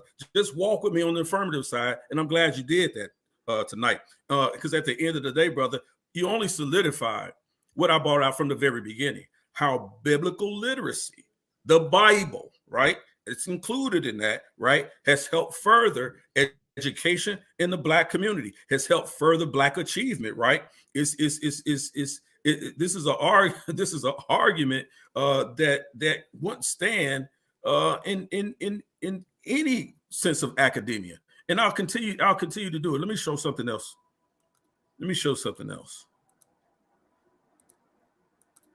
Right. Let me show this, right? And this is what I mean. I'm just going to go through this, right? Because right now at this point, this is fun. Leviticus chapter 13, right? This is what I'm saying, right? And how does it relate today, right? Medical science, modern science today, simply based on what they learned from the biblical narrative, has saved millions of lives. And so of some of you, right, who still do this same practice today. Leviticus 13, coronavirus, right? 2020. Watch this, right? What is social distancing? That's found in Leviticus 13, 40 chapter, verse 45 and 46. You're not going to show me in any Kemetic papyrus. You're not going to show me this where they talk about social distancing in order to ward off diseases. But you will find this in the Torah. Watch this, right? We won't find it in any Sumerian text. The Center for Disease Control and Prevention outlines maintaining the modern practice of social distancing, also called physical distancing. The reason why I'm bringing this out is to show the relevance of the Bible today, because the brother said the Bible is not relevant. But you're still doing practices yourself, Q Butter, unless you was one of the ones walking around and didn't want to put your mask on, coughing all over the grapes in the grocery store. This is what I'm saying. Keeping space between yourself and other people outside of your home. Stay at least 6 feet, 2 meters from other people. Do not gather in groups. Stay out of crowd places. Avoid mass gatherings, right? Here's the source. That's from the CDC 2019. Watch this. In addition to everyday steps to prevent COVID-19, keep space between you and others, and this and that, this and that. When COVID-19 is spreading in your area, everyone should what? Limit close contact with individuals outside your household, indoor and outdoor spaces. That's from the CDC. How does this correlate to the Bible? Let's get it. Many aspects of the present coronavirus crisis are unprecedented in the world's history. Nevertheless, there are several ways in which it can connect us with the experience of a contagion, which has accompanied human history from its earliest records. The following brief remarks pertain to the efforts to control infection and the attempts to make sense of it in these 3 areas: quarantine, diagnosis of isolation, and ambiguity of cause, right? Let's see where we find these things at in the Torah, right? In the Hebrew, it says, which likely implies the touched or stricken by God. In the Bible, such a touched or afflicted person was considered unclean and did what? Sent into isolation. That's what the CDC recommended. An unclean person was sent into isolation, right? Leviticus 13:45. As for the skin disease, to Zaru, a person who has the affliction of the Nagah, his clothes shall be rent, his head shall be left bare, and he shall cover what? He shall do what? Cover over his upper lip. That's your mask. Ain't that what the CDC was telling you to do? Cover, put your mask on. You're not going to show this in the Kemetic text. You're not going to show me this in the Sumerian text. You're not going to show me this in any other medical papyrus or anything, the Greeks, Liscus, or anybody else that may be considered the father of medicine, Imhotep. You're not going to see this, but you will find this in the Torah. And he shall call out what? Unclean, unclean. Leviticus 13:46. He shall be unclean as the affliction is on him, being unclean. He shall what? He shall what? Dwell apart. What does the CD say? Quarantine, diagnosis and isolation, ambiguity of cause. We don't really know what it is, but if you shout out unclean, unclean, then I know you're unclean. We should stay away from you. This is where this comes from, right? Let's talk about the modern technology that we see in the Bible, right? I'll go in here. The Bible talks about modern technology. Cain built a city, right? Tubal, Genesis 14:17. Tubal Cain made things out of bronze and iron.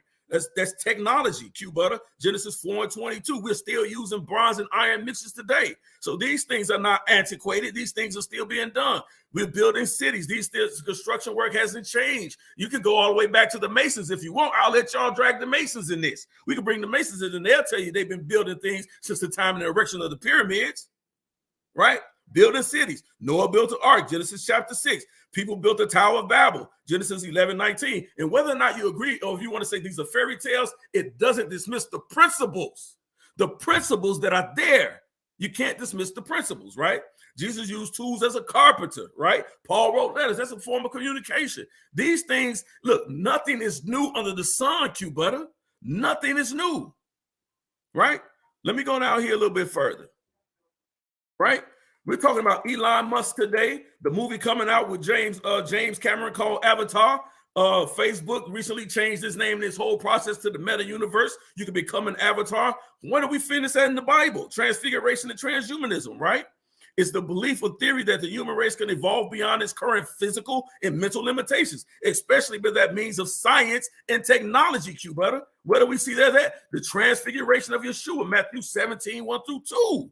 And after 6 days, Jesus taking Peter and James and John and brother and bringing him up into a part of a high mountaintop. And he was what? Transfigured before them. And his face did shine as the sun. And his raiment was white as light. So we see these are not new principles, are new understandings. The politics of transhumanism and the techno-millennial imagination, 1626 to 2030. By James J. Hughes. Check this source out. It talks about how transhumanism is explained specifically and not diametrically opposed to the biblical narrative we see in the book of Matthew, right? Talk about transhumanism, right? The politics of transhumanism. Again, that's the source I just read. Transhumanism as a secularist faith. It's a secularist faith. These things are not new, Q Butter. The politics of transhumanism, the same article I read. Read it, study it. It doesn't disagree with physics. It doesn't put down science like many people have become led to understand that Bible and science is not together. The whole understanding of how the origin of the world began, it was based on how God began with causality, right? That you can't have you can't have a reaction without an equal and opposite reaction. There has to be a cause for something. Let's go now. Engineering. I'm going through STEM if y'all hadn't noticed it. Science, technology, engineering, and math. Here's engineering, right? The Temple Mount dimensions. If you go into the Bible, you will see that how they were able to erect a building, right? That's been held through the annals of history, right? Talks about 40 cubits in length, 20 cubits in width, 30 cubits in height, contained in the Caldor Labyrinth. And guess what? They're actually rebuilding the temple based on these dimensions today. Even if you want to go back and go to the Elephantine papyrus dealing with Darius and the Elephantine Jews around circa 535 BCE, you'll see that they asked Darius, can they build a temple based on what? The same dimensions. So they've always been using science, technology, engineering, and math. It's reported in the Torah. Let's continue. Let's talk about the Fibonacci numbers in its dimensions. In Genesis 6:15, God commands Noah to build an ark, and this is this fashion which thou shalt make it. The length of the ark shall be 300 cubits, the breadth of it 50 cubits, and the height of it 30 cubits. Thus the end of the ark is 50 by 30, is also a ratio of 5:3, or 1.66. Again, a close approximation of 5, not visible or not visibly different to the naked eye. Noah's ark was built what? Based on the Fibonacci sequence. All right. Slow it down. And nature and everything else you do. Hold your finger up. Put your thumbprint on the screen. That little circle right there you call your thumbprint. That's the Fibonacci sequence. What do you really know about science? What do you really know about STEM? You don't. But don't never think you can put it on the Bible because they don't disagree. Oh, shit. Elder Yarah coming out this gate swinging, goddammit. Brother Q, it's on you, Q. Butter. Yo, I go Hold on, say that again, Q. What happened? I go last. I did not. Everybody in the chat. I gotta go back to the chat. Right? I mean, cause we with the audience. We gotta build this up, y'all. Again, do y'all? So are you? So I'm going back to my thesis statement. Is why I asked it. My physics book high school physics book will be more effective at enhancing, developing, and propelling the Black community. If you want to use the Bible to learn physics, again, that's your car. That's your phone. If you feel like you can open up a Bible,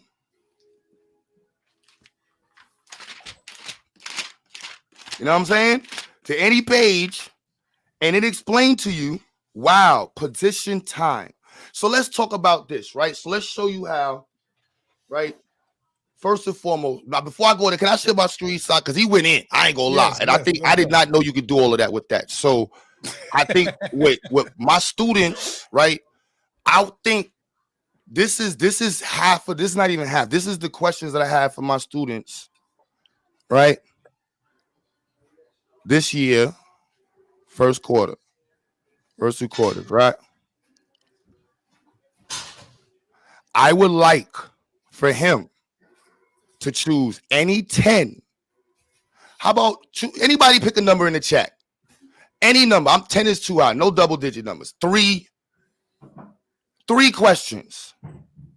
And you explain them, the answer, through the Bible, and show us how we can learn chemistry more effectively through the Bible than with this physics book. So please, I'll leave my time there just with the questions on the screen. And I just want him to tell me what verse I can learn what determines the mass of an atom. How many elements are known as of today? Don't do that one. How do you determine the amount of neutrons in the nucleus of an atom? The electron is approximately how much smaller than the proton? Describe how the periodic table helps us understand matter. How many nuclei does an atom have? That's an easy one. This is a trick question. Right? How many nuclei does an atom have? It's a trick one. What is the max amount of electrons allowable in the third orbital? This is definitely, if you can show me this one in the Bible, I will join your congregation today. I will throw this shit. I will burn this right now. If you can answer question 11, if you can even explain what an orbital is with the Bible, can you tell us right now what an orbital is and how we can understand what an orbital is through the Bible? I in the chat would like to know.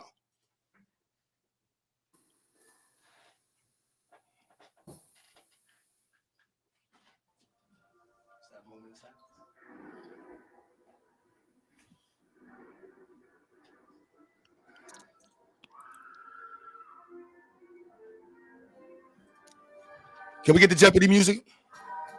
This is not a Jeopardy question. No need for Jeopardy music. All of your questions is non sequitur. What you need to learn how to do, Q Butter, is stay on topic.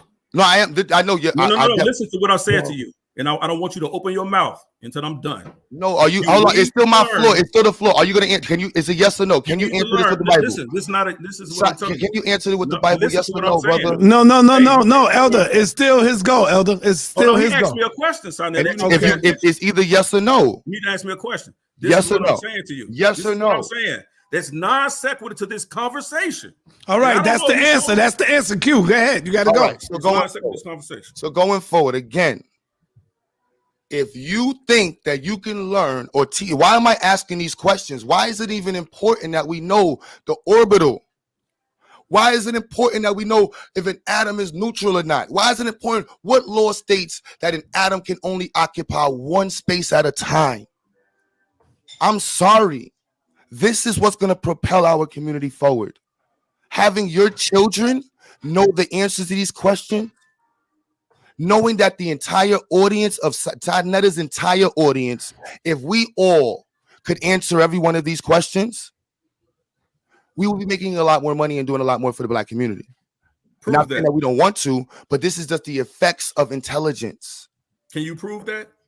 I can prove it. I just did. I just showed you. Can you prove that if everyone understood what you just bro? put out Literally, there, I can. Can you prove that would increase more money? Hold on, it's his go though, Yarah. Yarah, literally, hold on. Literally, I just hold on.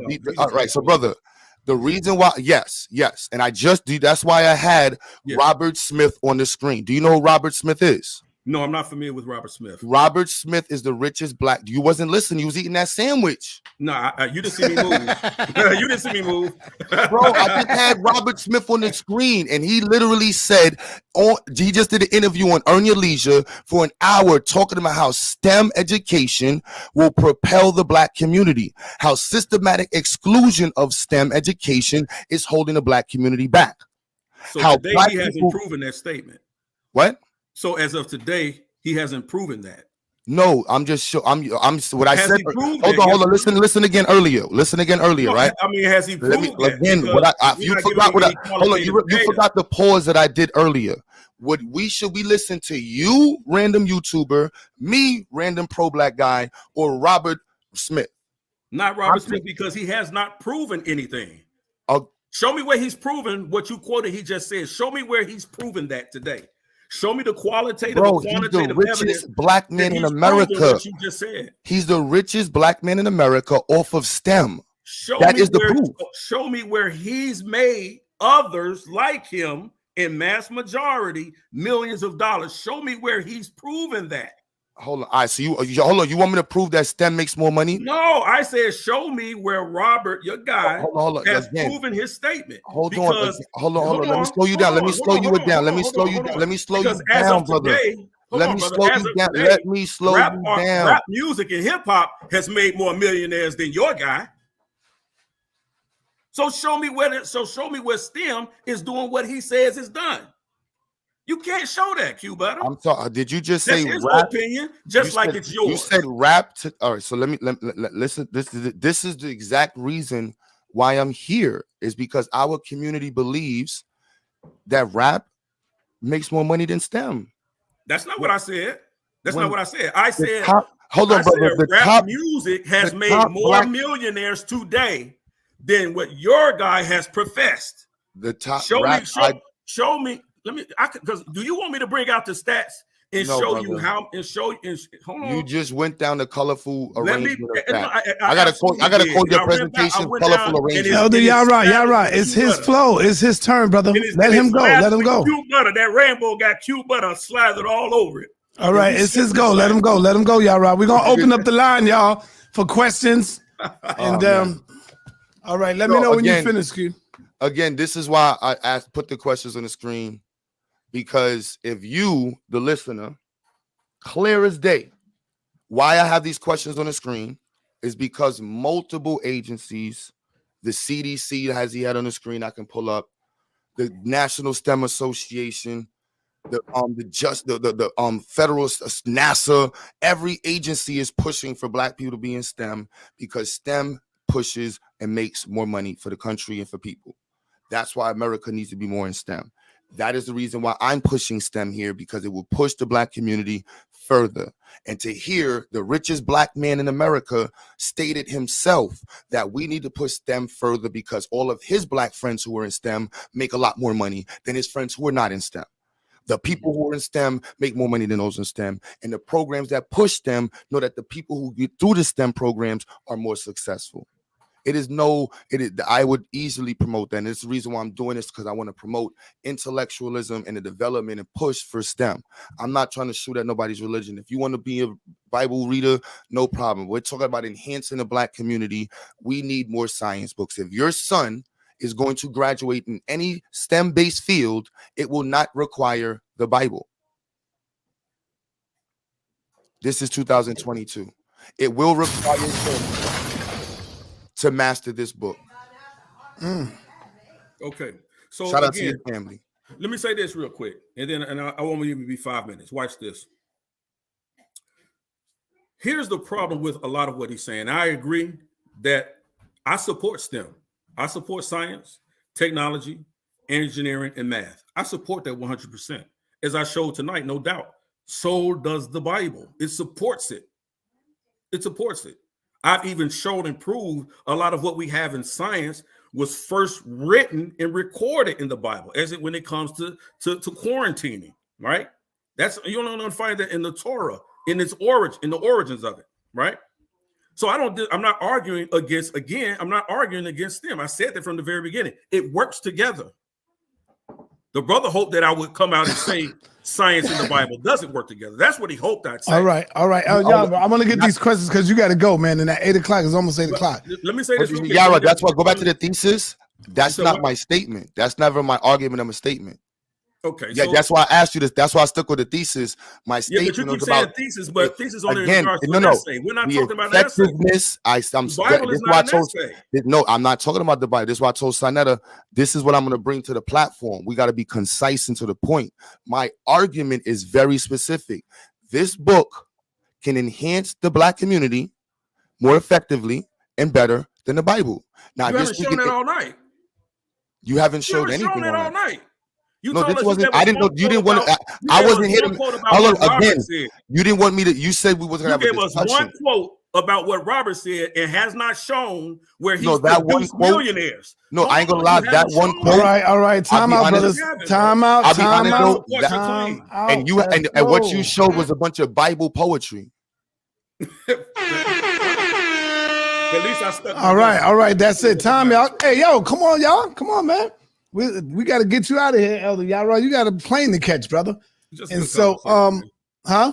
It's just a good conversation, man. It's all yeah, I know, but I don't want you to miss your flight or something. Yeah, but here we go. I'm going to open up the floodgates with some questions. Just be respectful to the people. I asked the first question to Elder Yarah. You said that the Bible supports STEM. Am I correct? Yes. Absolutely. The Bible supports science, knowledge, wisdom. Am I correct? Yeah, that's absolutely what it is. Yeah. Okay. So if the Bible supports knowledge, wisdom, and understanding and science and all of this stuff, how come in your scriptures, God is telling you right now that I don't support any of that? And in the scriptures of 1 Corinthians, it says 3:19, it says, for the wisdom of this world is foolishness with God. So God is telling you science and STEM and mathematics and knowledge and wisdom is foolishness when it comes to God. So how does God support that when you read scriptures like this in the Bible? Let's say your son or your daughter get a scripture like this and they got a physics books right beside them and now they read in science. And then they come to this scripture and they say, oh, shit, God told me that this is garbage. I don't need this stuff. Let me just continue reading the Bible. What do you say to that, brother, Elder Yarah? Well, I'm going to say to you, like I tell you all the time, SaNeter, that you don't read the Bible very well. It's not talking about, and I'm getting ready to share my screen because I don't want you to take my word for it. Share my screen. Go share it, SaNeter. It ain't going to hurt. I don't see it yet. I don't see it. You see it? Hold on one second. I see it now. It's up. You see it now? It's up. Yeah. Hey, Yarah, while you doing that, please don't add to it. Don't add to the words. I'm gonna read it straight as it is. I'm gonna read. All right, go ahead, brother. Go ahead. This is Proverbs 2, verses 6-8. It says, hold on. So you saying you going outside of the scripture that I read, you going 1,000 books that came along later from what I read before. Yes, it is. What I'm getting ready to tell because you. The books are not, hold on, brother, hold on. These books didn't come out the same time. These books are like 1,000 days away from each other, brother. Who told you that? So you saying that these books came out the same, hold up, did they come out the same time? What scriptures you just read me from? I read you from 1 Corinthians. And now you reading from the book of Psalms. Hold on. That came from Paul. Paul would have written that about 50 AD. So this what I'm reading you now is thousands of years before. Right. That's what I'm talking about. Exactly. See, That's what I'm bro, you just said exactly what I just said. So we have to go with what exactly what it's broken down to. Do y'all see what this is? Hey, bro, you gonna let me talk or what, son? Yes, go ahead, brother. Proverbs. This is from Solomon, who many people believe was the wisest man that ever lived, right? This is what he says. Okay. All wisdom comes from Yahweh. And so do common sense and understanding. I didn't change nothing it said. So all you did was show me a contradiction in the book. This is not a contradiction. When I'm telling you what you're reading in Corinthians has nothing to do about science, technology, engineering, and math. Paul ain't talking about science and technology, engineering, and math. And do I have to go into that verse and show you? That ain't what Paul's let's move on because the brothers is in here.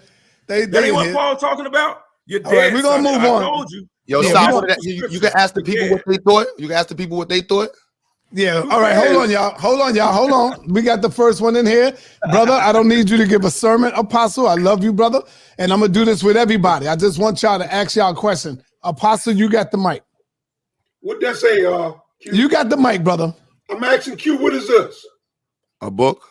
What it say? About what? World literature. World literature. You know what I got? Okay, take it off of me. This is volume 1. This is volume 2. You know where I got this? When I took when I got my bachelor's degree in teaching, biblical teaching, instruction. All right. When I got my degree, did thesis statements all the time. Let me share something with you. You got a bachelor's degree in biblical, Apostle? I got a degree in biblical teaching, brother. Yes, I do. Oh. It says here, an hypothesis. Hold on, before you read that, how much did you spend on that degree? All the total, $70,000. What job did you work to pay off that? What type of job did you work? For a job. How did you pay off your degree?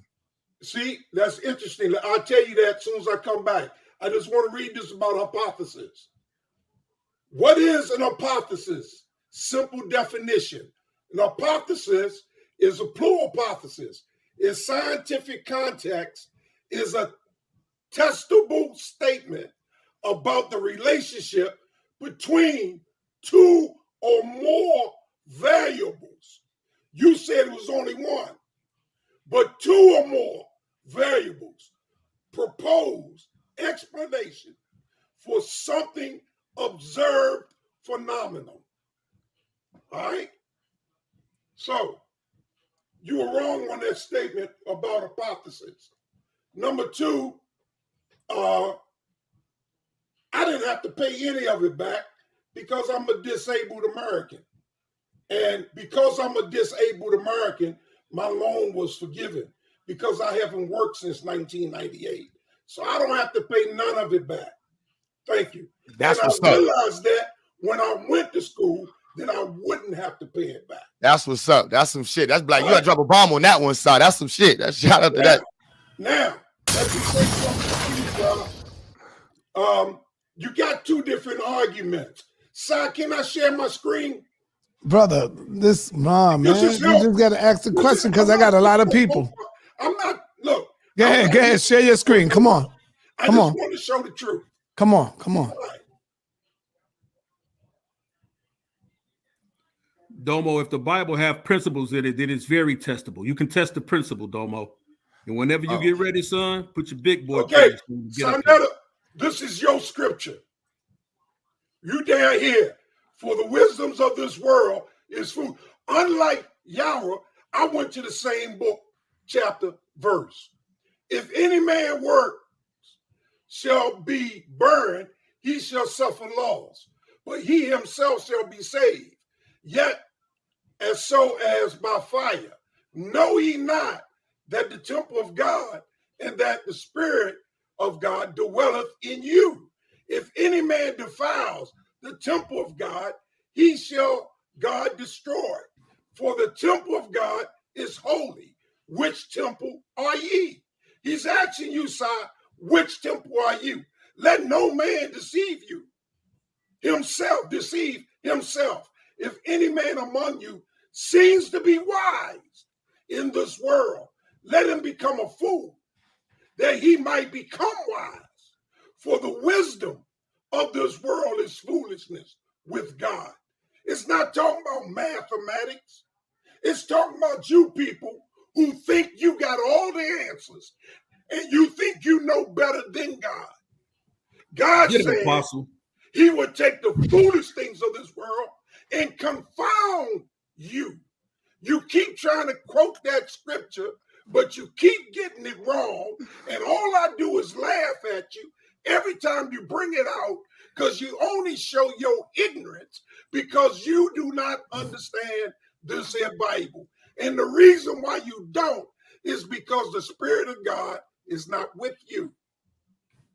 Good scripture. Take spiritual things with tangible things and try to determine which is better. The weapons of our warfare are not carnal. So you can't use carnal things in the fighting the spiritual battle. Now your carnal things. All right. Enough. Apostle, you said you got a bachelor's degree in what? You got 2 bachelor's degrees? Huh? Yeah, my bachelor's degree is in biblical studies and biblical teaching.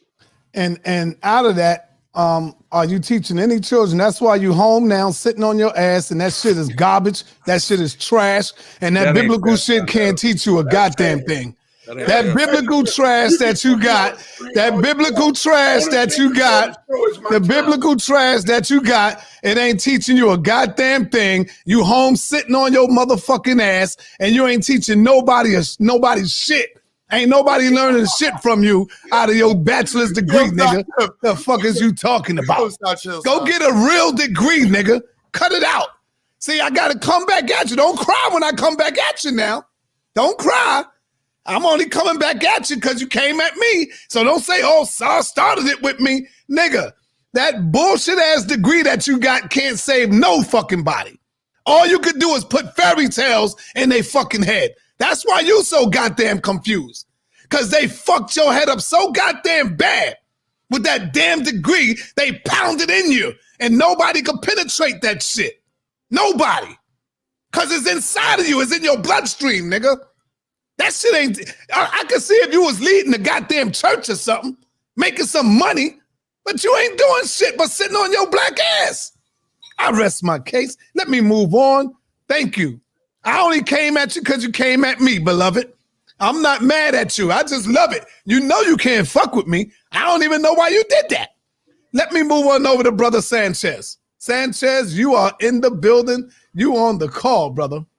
Salutes to everybody on the call. I wanted to weigh in on a debate. I was watching it, couldn't type, but I gotta say this. Hebrews gotta learn how to debate versus preach, right? Because man, it was horrible. One part I liked about this debate, what Q-Butter did, he won a debate in his own body. Then he went outside of his body, went into his opponent's body and beat himself. When he started bringing up arguments that they should have made against him. So that was just man, that's kind of crucial. And I will say this though, the debate title was, which book will benefit the people the most? And all of the Hebrews, like what Apostle keep saying, well, you don't understand the book, and they quoting all these scriptures, but they forget what the debate title is. Which book will benefit the people first?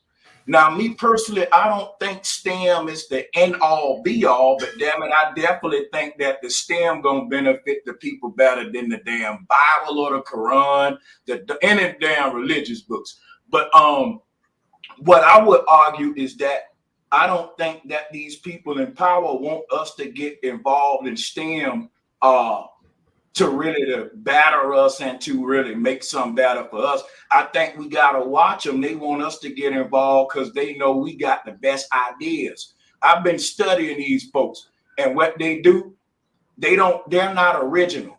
Like they'll get all the ideas that they slave come up with, but they'll manifest it. We can't manifest our own ideas without understanding science, without understanding STEM. I use technology. My argument is that I don't think STEM will restore nature in the long run, but it will make our people be able to compete with those in the world. So the argument should evolve to, is more technology the answer to restoring nature. But as far as the debate, it's a flawless victory. You just can't win when the title is which book benefits the people the best. One can allow you to build technology to fight your enemy with, and one gonna leave you praying to a God to come save you from your enemies. So that's all I want to say. Salutes to both debaters and the Hebrews. I think he did make a couple of compelling points showing a little bit of how the technology and about how the people wasn't just slow though in the Bible. You know, they probably had some technological people. To me, some of those people back in the days could have been technological people or wise men, as they call it. But yeah, salutes. But you just didn't present enough to win according to the title. So thank you for the entertaining content, Sa, and peace and love to everybody.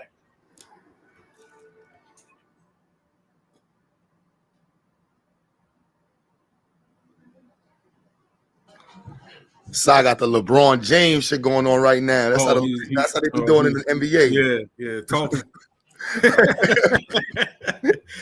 Like, yeah, pass the ball to me the next play. But at the hey, yo, what happened? Sanchez finished? Yeah, see, he was finished before he started. You didn't miss nothing.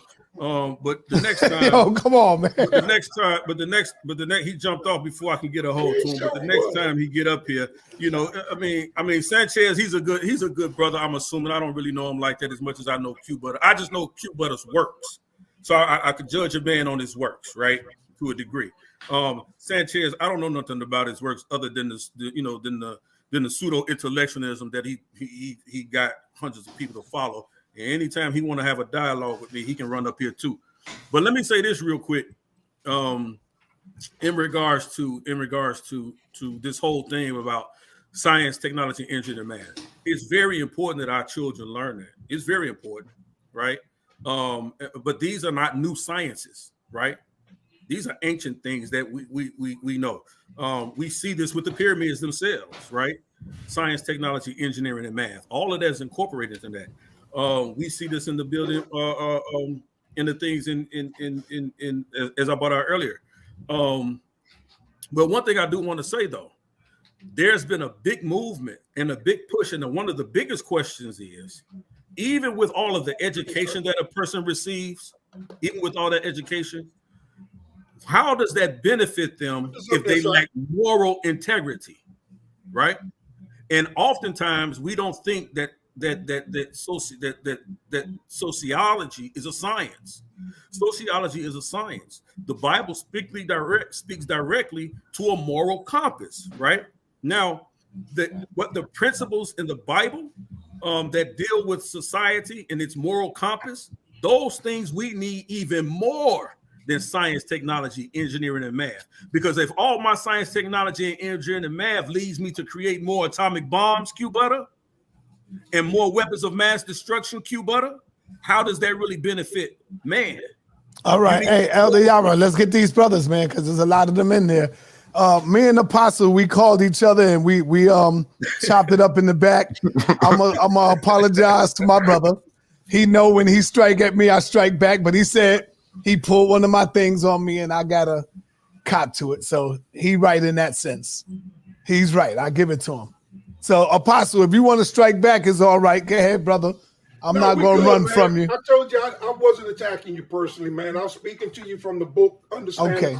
The book I apologize to you as well. I mean, no problem.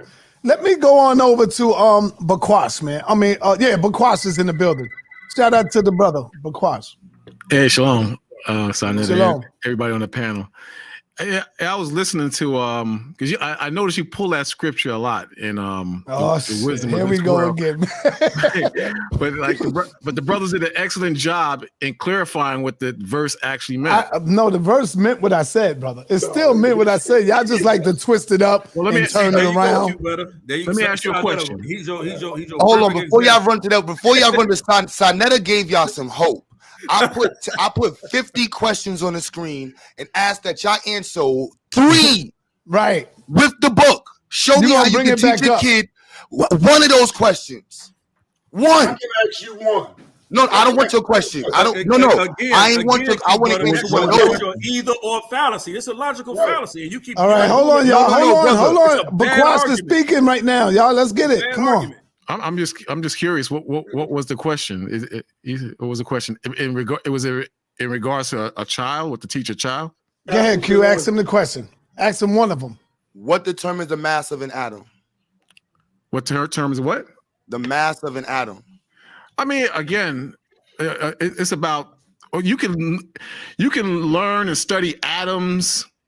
Not to cut you, brother. The reason why I asked that question, because what he did was he presented how the Bible has references to this information as if it was a tool that could teach that information. I don't know about that's the fallacy. You may find similarity. That's why I said it was poetic, because he tried to interpolate the usage of biblical stuff and mix it with science.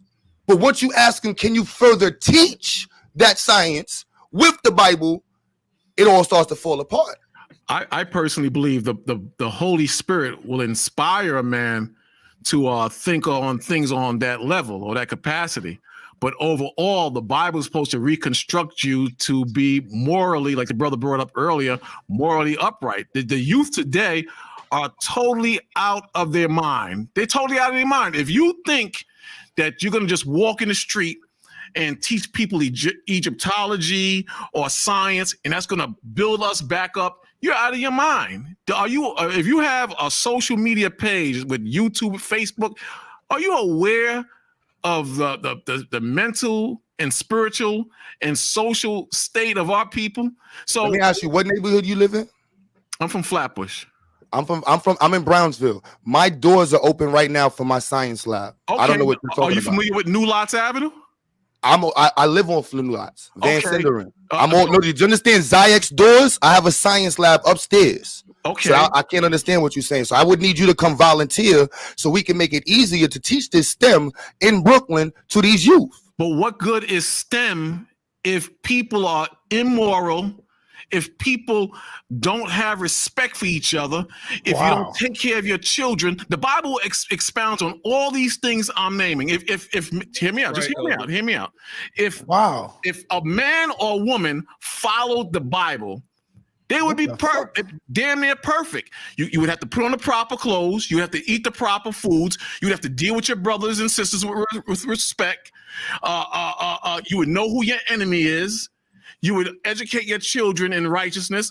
The Bible covers everything that's needed for a man to be spiritually fed, to walk upright as a true man. You can't name one thing that's missing from the Bible that will correct the man in how he or she should walk. That's what the brothers is talking about. So going back into the New Testament, the wisdom of this world, whether it's college, whether it's science, whether it's what people look up to outside of the Bible, is foolishness with the Most High. The Most High is everything. So your wisdom and your knowledge is foolishness with the Most High if you're outside of the Bible. Furthermore, I'm gonna be hold up, stop.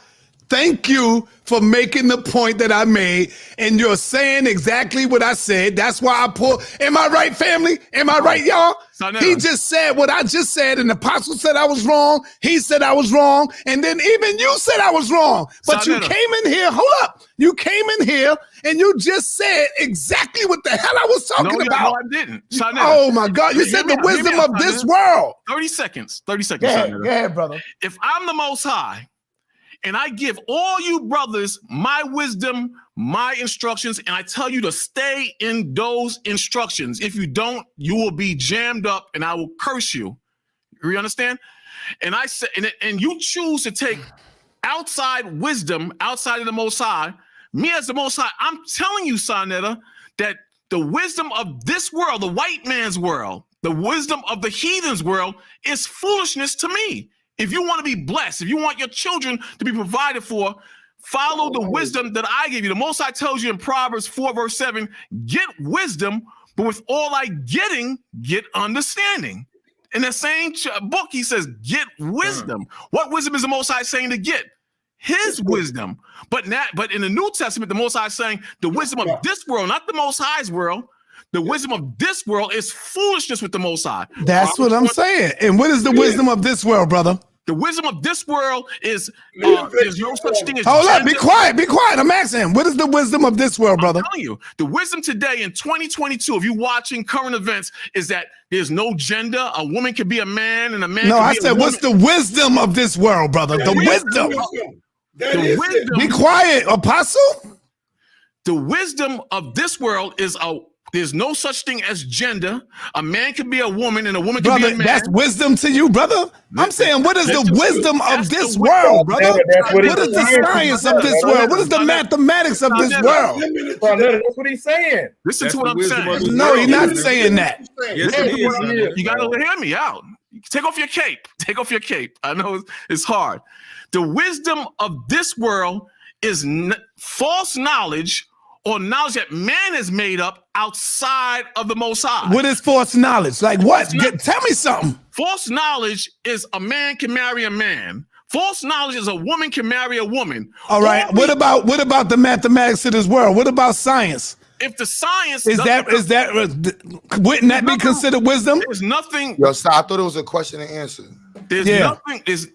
There's nothing wrong with science as long as it doesn't conflict with the spirit of the All right, Most I High. rest my case, man. You just picking and choosing which wisdom you want. But it said the wisdom of this world. SaNeter, you're a smart dude. Yeah, I know. But anyway, real quick, y'all, because and I'm gonna go right to Q, and I know they want to get this in.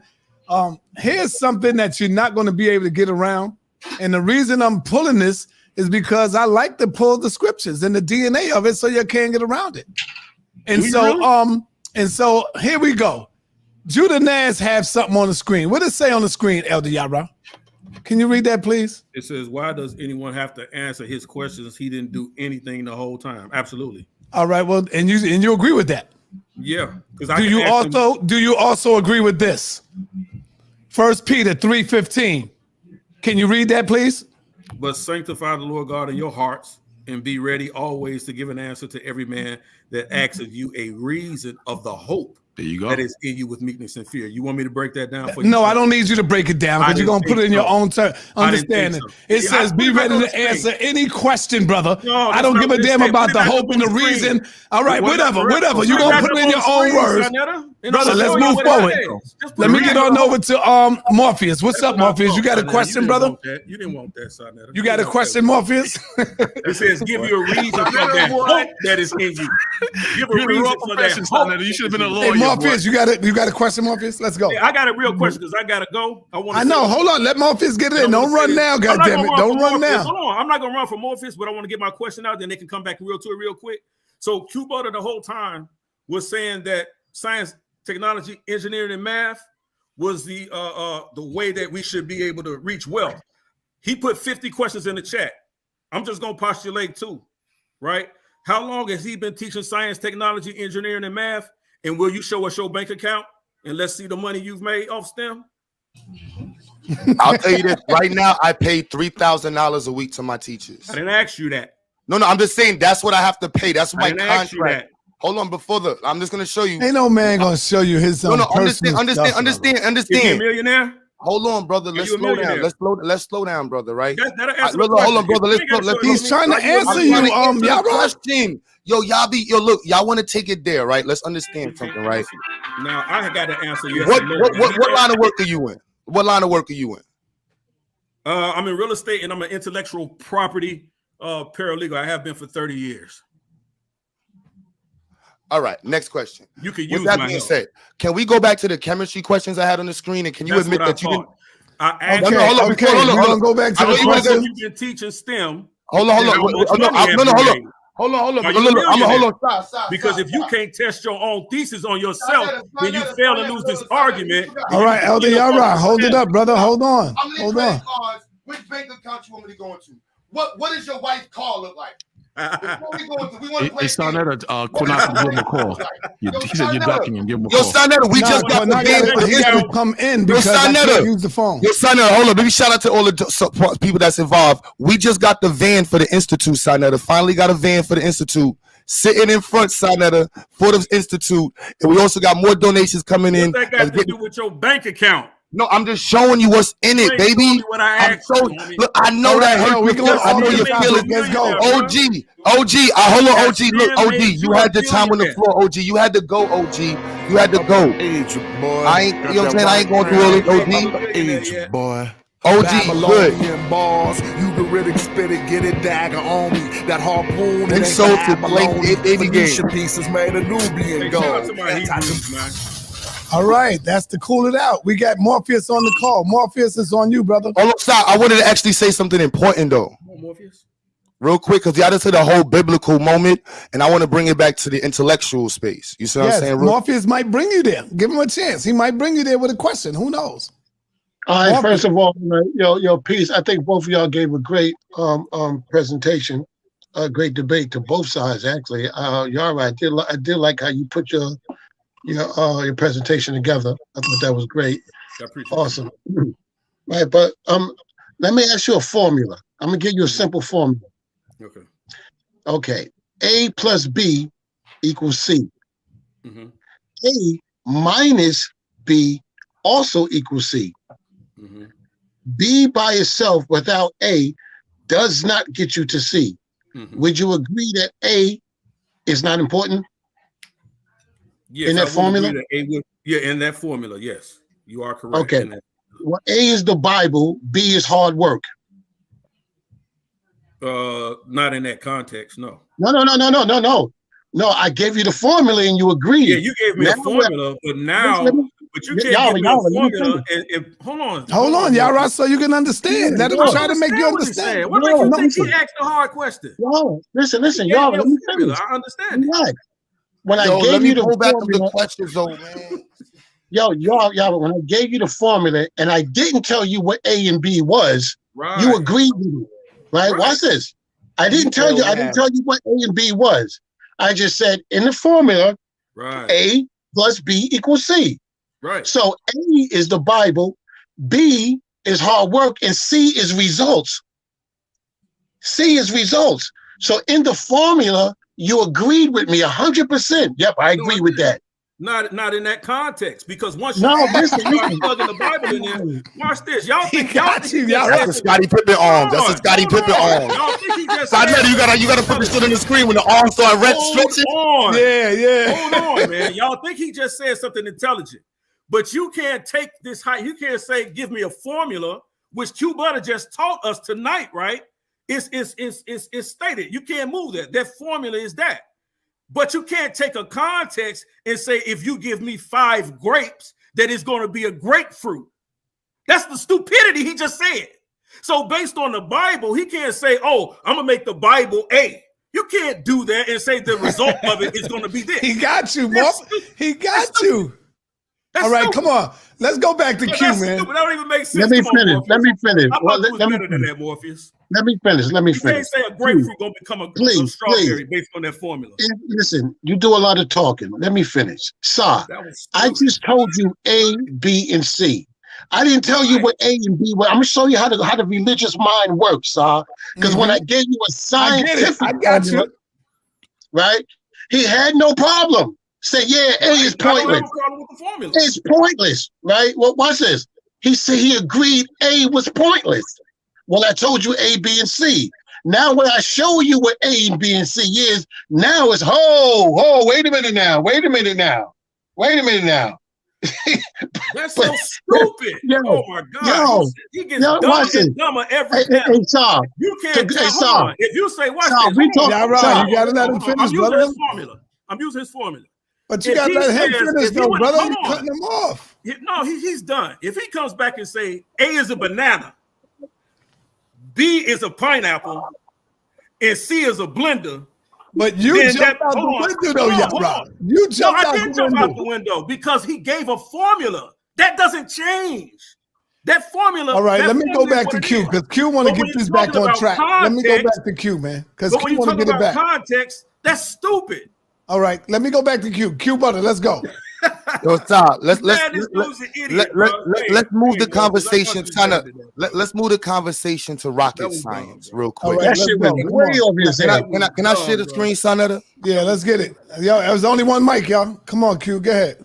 We got this screen shared. So why is this important? Because we need our own satellites. We need to be able to launch our own missiles. We need to be able to get stuff into space. So we're going to talk about the derivation of escape velocity right now, right? I want to bring this. This has never been discussed on SaNeter's platform. They don't expect 1,200 Black people to even be considering discussions around the derivation of escape velocity. Good point. Let's be on the real point. So escape velocity is an equation that's used to determine how fast you have to go based off your mass to escape the gravitational field that you're in. The equation here, what you see here, VE, be short for escape velocity, is equal to the square root of 2 small g, which is the gravitational acceleration on the planet, times r, which is the radius of you have to go, right? Assume a perfect sphere planet, a radius r and a mass m. Now, if the body as m projected from point A on the surface of the planet as image projected here. So you see, this is the origin. This is where you want to get to. Now they're going to use some symbols here that's based off of integration, and we should be happy to discuss this on the screen. Now here, this is the kinetic energy equation, right? This is the kinetic. So this is the energy needed to move and reach the speed. So you have to, that energy is going to be what? It has to be greater, and it has to meet a minimum amount needed to overcome the gravitational hold of the planet. So we're going to make this equation equal to the force of gravity of the planet. So you're going to put these two next to each other. You see what I mean? So we got force is equal to G. Big G is 6.67 times 10 to the negative 11 newtons per meter squared. M is the mass of Earth, which is 6.96 times 10 to the 24. Mass is U. Then you have this here, the radius of the Earth, which is like 6.4 times 10 to the 3 or something like that, 10 to the 4, depending on meters or kilometers. What you're going here. Then we're going to equate these. See here. So this is you've never seen an integration symbol on SaNeter being discussed with nothing pseudo about it. White people do not want this in the world. The world does not want Black people doing this. They want us discussing the Bible. They want us discussing everything but this, because this is going to give Black people the ability to launch rockets, mass produce satellites, mass produce scientific feats that's going to propel our community. So here we're going to discuss how we're going to equate these two here. You know what I'm saying? And I'll make sure everybody in the chat, do y'all understand what I just put on the screen? So the first equation, hold on, no questions yet. This equation is the equation for motion and energy. So when a mass is in motion, it has energy. This is also for instantaneous momentum. When the object is in motion, its energy is translated to kinetic energy, and then it has to be put to something, right? So going forward, we're going to mix that with gravity. Then we're going to go down here. Let's get this derivation. You're going to connect these two together. And now your Bible will not show you how to solve this equation algebraically. I tried. I prayed in school before, and I had to say, no, I have to go read a 5th grade, 6th grade, 7th grade, 8th grade math. Just so I can understand. I'm still presenting, brother. I did not interrupt. I ain't talk through nobody. You see what I'm saying? So now, this is important because most adults in the chat do not know how to solve for V. Solve for V. This is why algebraic reasoning is so important, because it teaches you how to organize your variables, recognize your variables, organize your mind, and use operations to get to the variable that needs to be solved for. So that's what we're going to do here on the screen. So, you know, in order to get this squared, right over here, so what we're going to do, they're going to square the whole side. You know what I'm saying? We're going to bring that over here. So then we're going to do that over here. So the inverse of this, you see this right there? We're going to invert that over here. I should, if I had Zoom, I'd put this all on the screen way easier for y'all to do this. You know, this M is going to cancel out, because you're going to divide this M on this side. We're going to divide both sides with that. We're going to cancel that one out. You see what I'm saying? Multiply. You see this 1/2? To get rid of this 1/2, you're going to multiply both sides by 2. So that's going to cancel out the 1/2, and that's how you're going to get the 2 on the other side. So now you're going to left with V squared 2GMR. So then you're going to take the square root of both sides. That's going to cancel out the squared on this side, leave you with VE. You're going to left with squared on the square root on this side. You see what I'm saying? This is what's needed to be talked about. This is what the world needs to see black people. This is what this is what Africa wants to hear us talking about. All the continent. This is what the Caribbean wants to see us talking about. I know. Shout out to everybody in the chat that passed out. You know, I'm shooting shots. I'm just playing, bro. Shout out to the chat, man. Shout out to the chat because I know y'all understand this. We not stupid. We not stupid. The world wants us to think that we stupid. So forgive me for taking the opportunity to put this on it because I know for a fact you cannot explain this through your Bible. Q Butter, how does that help a felon? I got one question, Sal, for Q Butter. I got intelligent question. Nah, hold on. One at a time. Y'all got to turn your cameras on. Q Butter. I want to know how does Elder Yarah asked the question. He started off earlier. He said the Bible puts a lot of emphasis on listening. No, I think we should employ how that does same help wisdom. a felon? Huh? How does that help a felon? How does it help a felon? Yeah. It prevents felonies. How does how? Now, let me ask you something. How real does quick. rocket science prevent Brother, a felony? I'm gonna answer it because I'm living that. How? Yeah, right. You shouldn't do that because there's a lot of Bible brothers in jail right now. No, bro. don't tell me what I should do. Brother, Don't do that, bro. I'm making no, a point. hold up, bro. I'm not even gonna go that route. How many rapists? How many women have been beaten by people that's talking about the Bible? How many murderers? How many killers? How many people poison people? And then we're talking about God told me to do it, but you want to play that game with this. But hold on, stop. I'm not gonna let him stop. Let me ask your brother, it's clear that you are emotionally hurt in this conversation. I don't want to debate with you no more. I just asked you a simple question. You said physics is the answer. Yeah. If we push away the morality, as soon as I try to answer the question, you want to talk. If we push away the, I'm not holding on because you've been talking nothing all night, brother. I love you, but it's leaving. I want the elders to know that if you can't present information, the mute button is the best option. Help you if you don't know, if you can't even get your butt up to get to work on time. If you ain't got enough integrity to say, I know when not to beat on my wife. How does science, technology, engineering, and math help you not to steal, kill, and destroy? How does science, technology, engineering, and math help you not to build an atomic bomb and drop it on innocent people? How does it help you with that? Well, brother Elder Yarah. I got this. SaNeter, I got this. You're not gonna find what the hell you think Bible and SaNeter, I got you, SaNeter, I got this. I got you, All right, go ahead. One. Well, I got you. Let him go, brother. You got it. I got you, brother. Elder Yarah. Excuse me. This year, how many? No, and this I don't want to come at my Israelites, but have you heard of any physicists shooting up their family or any stores? No. How many Israelites have you heard shoot up stores in their families this year? No. I'm sorry. The one brother's doing trial right now. He walked in saying he was a Hebrew. Next point. I got a question for you, bro. Don't he gotta go? You lied. Missed 3 flights. You lied. Missed 3 flights for this, man. Show us that brother was an Israelite. You missed 3 flights for this, brother. This never is 3 said flights. he was an Israelite. You never said he was an Israelite, man. You missed they 3 shouldn't flights call for you this, brother. They You should call you. They should call you what you call it? Q Butter the Conqueror. That's what they're gonna call me. After today, after talking with you in this conversation, show us the y'all article. call me Show Q us the Butter article where the that brother Conqueror. said he was an Israelite. Q Butter the Show Conqueror. us the article right now, Q Butter, conversation. where that brother said he was an Israelite. You a liar. I got you. He never made that confession. You made it up. All right, we're gonna bring on Amara McCarthy. Show us where STEM has made you a millionaire. Or you just taking one for the community. You taking on the chin. You ain't worried about the money. Amara McCarthy, you got the floor, brother. Hold on, SaNeter. He talking about this bag. Do you see his crib? Show the bag. Yo, boy, you better worry about them shells in your crib. Which one you want to see? You looking at that crib, brother? That house you in right now? Stop playing with me. You better get on that flight and go to work. Which ones you want to see? You are a paralegal for a more.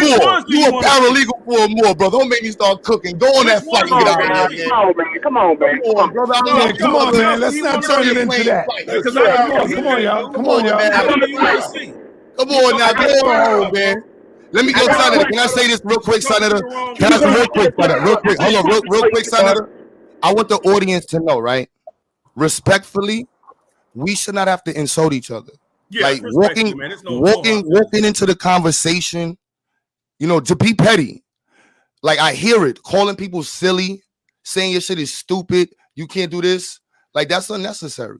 And you've been doing that all night, and you're clearly older than me. And imagine what it. And when I run this tape back, I'm gonna show you how you've been running your mouth, taking pot shots. Oh, I don't. No, I know. I've been shooting back at you. Yes, I've definitely been shooting back. You started. I don't want to take pot shots. Y'all gonna shut up talking about Israelites like y'all got a free range on it, because most of y'all wouldn't do it standing up in front of our face, and that's a fact. I'm brother. Hey, hold on, brother. You see, look, hold on. I want you to see I want the kids to see where he took it to. Hold on. Hold on. I got a bill because this happens. Hold on. One at a time, Elder Yarah. Come on now. No, hold on. I gotta remove the word elder. Brother Yarah. Not on these platforms. All right, hold on, Yarah. Let them talk. And you can talk. Before you ask the question, brother, I want to make sure this dead's here. I don't want you to go there, man. Keep it. I know. No, that's why I want to slow it down. That's why I'm saying slow it down. That's all. I mean, you're having a good conversation. You don't have to go there, This is why I'm trying to slow it down. Go ahead, Q. Go ahead. One at a time is talking, man. Go ahead. You see what I mean? It's clear, and that's why Sa said certain debates I don't want to do with certain people because they're coming from an emotional space. I only care about the furtherance of the community. I ain't here to, we can take jokes and stuff like that, but it's already, you can tell, brother, that you are in a space that's not cool no more with me. You just took it to, if you saw me in the streets, you won't say nothing. That's very immature. That's not what I said. You just said if I was in the streets, nobody would say nothing like that. That's corny, bro. I'm just being real with you. Put up your microphone. You understand what you would. Hold on, other brand, brother. You took it to how much money I have. You took it to streets. Just keep it to the information. Because honestly, that other world is not for you. And for me, let's keep it to the information. What I would suggest is, hold on, what I would suggest is that you take a little bit more time and you study what a thesis statement is and how to properly argue against a thesis statement. That's what I would suggest. And what I'm going to do is I'm going to listen to what you presented and use it for the next argument. But honestly, I don't want to have this back and forth. I want the people to watch this and be like, yo, they learn. Man, don't be so. All right, let's go to Amon-Ra McCarthy, man. Go ahead, Amon-Ra. I was here before. Hold on, man. Let me ask one question. I'm driving. I was here before you, brother. I understand I'm driving. Can I get that one question right quick, bro? Go ahead, bro. Go ahead. Thank you, brother. First, I just want to say, man, you know what I'm saying? When it comes to that physics, that's wonderful. That's a beautiful thing. You said what? You said what, Amon-Ra? I said Q Burns a bad man with that physics. He a bad man with that physics, man. I love that. That intellectual part is very much needed. And just like universities, I think it's both sides. You need the academics and you need a spiritual guidance to help you be more well-rounded. But my question was, he just Q-Butter, what you just figured out on the screen is a solid mathematics. But what do you say to those people that used to be like Brother Sanchez, who don't even believe in satellites and don't believe in gravity, and they have theories and science that prove that don't exist? How do you argue that point with those who don't believe in gravity, don't believe in satellites, and what you just figured out? See, because that's a solid science to me, what you just showed us, but there's many people who have science who disprove gravity and disprove the fact that there's satellites in the sky. So how do you combat that? That's my question. Again, the world is in the math. So any flat earther, I ask them for their math. Like I would love to believe what your perception of the earth is, but I need your equations for projectile motion. I need your equation for why things float. You just can't throw terms at me and be like, oh, this is density. Density relates to inertia. Density relates to mass. Density relates to electron configuration. You know what I mean? So how people go from one topic to the other, to me, sometimes just be jumps. You know what I mean? And that shit is us. You know what I mean? People just be jumping and it's like, I'll take this, and I call it cherry picking. People honestly be scientifically cherry picking. Like, this sounds good for me. Oh, 6 carbons, 6 melanins, you know, this and that. So oh, you know what? This sounds good for me. I'm gonna take this. And I'm not shooting at nobody, but that happens a lot in the community where even what the brother just did, he cherry picked science to say, oh, this is the law of inertia.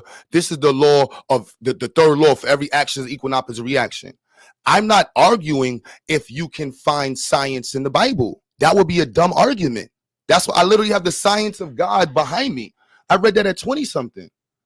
That's not the argument. The argument is what would be more effective at getting our community to the next level. When I went to Carver Bank, see what he doesn't understand when he talks about bag, Carver Bank, SaNeter knows. Carver Bank in our relationship. It ain't worth much. But the fact that I have one bringing people there, and their statement to me was the black businesses who come to us don't make enough money because they're all based off of small, frivolous businesses. They need black people to get into STEM, but there's a huge issue going on. The school systems aren't pushing STEM. The community don't care about STEM. The churches is gobbling up their government funds. They just putting daycares inside of the, look how many churches you see with a daycare. They got that money from the banks. All right, let's move it. Let's move it. Let me get Black Jesus Minister in here. Black Jesus Minister, you on the call, brother? Yeah. Turn on your camera, man. Yeah, brother Q Butter, and everybody. Greetings to all of y'all. I got some questions, about 3 questions to ask, and then SaNeter, you can go and let everybody make their other statements. But I'd like to come back at the end. Make other statements? What you mean? Okay, I'm going to ask 3 questions, and then at the end, when everybody else gets a chance to ask questions again, would you allow me to come back and share my screen and do at least a 5-minute presentation? No. To back up Elder Yarah's no. view? No. No.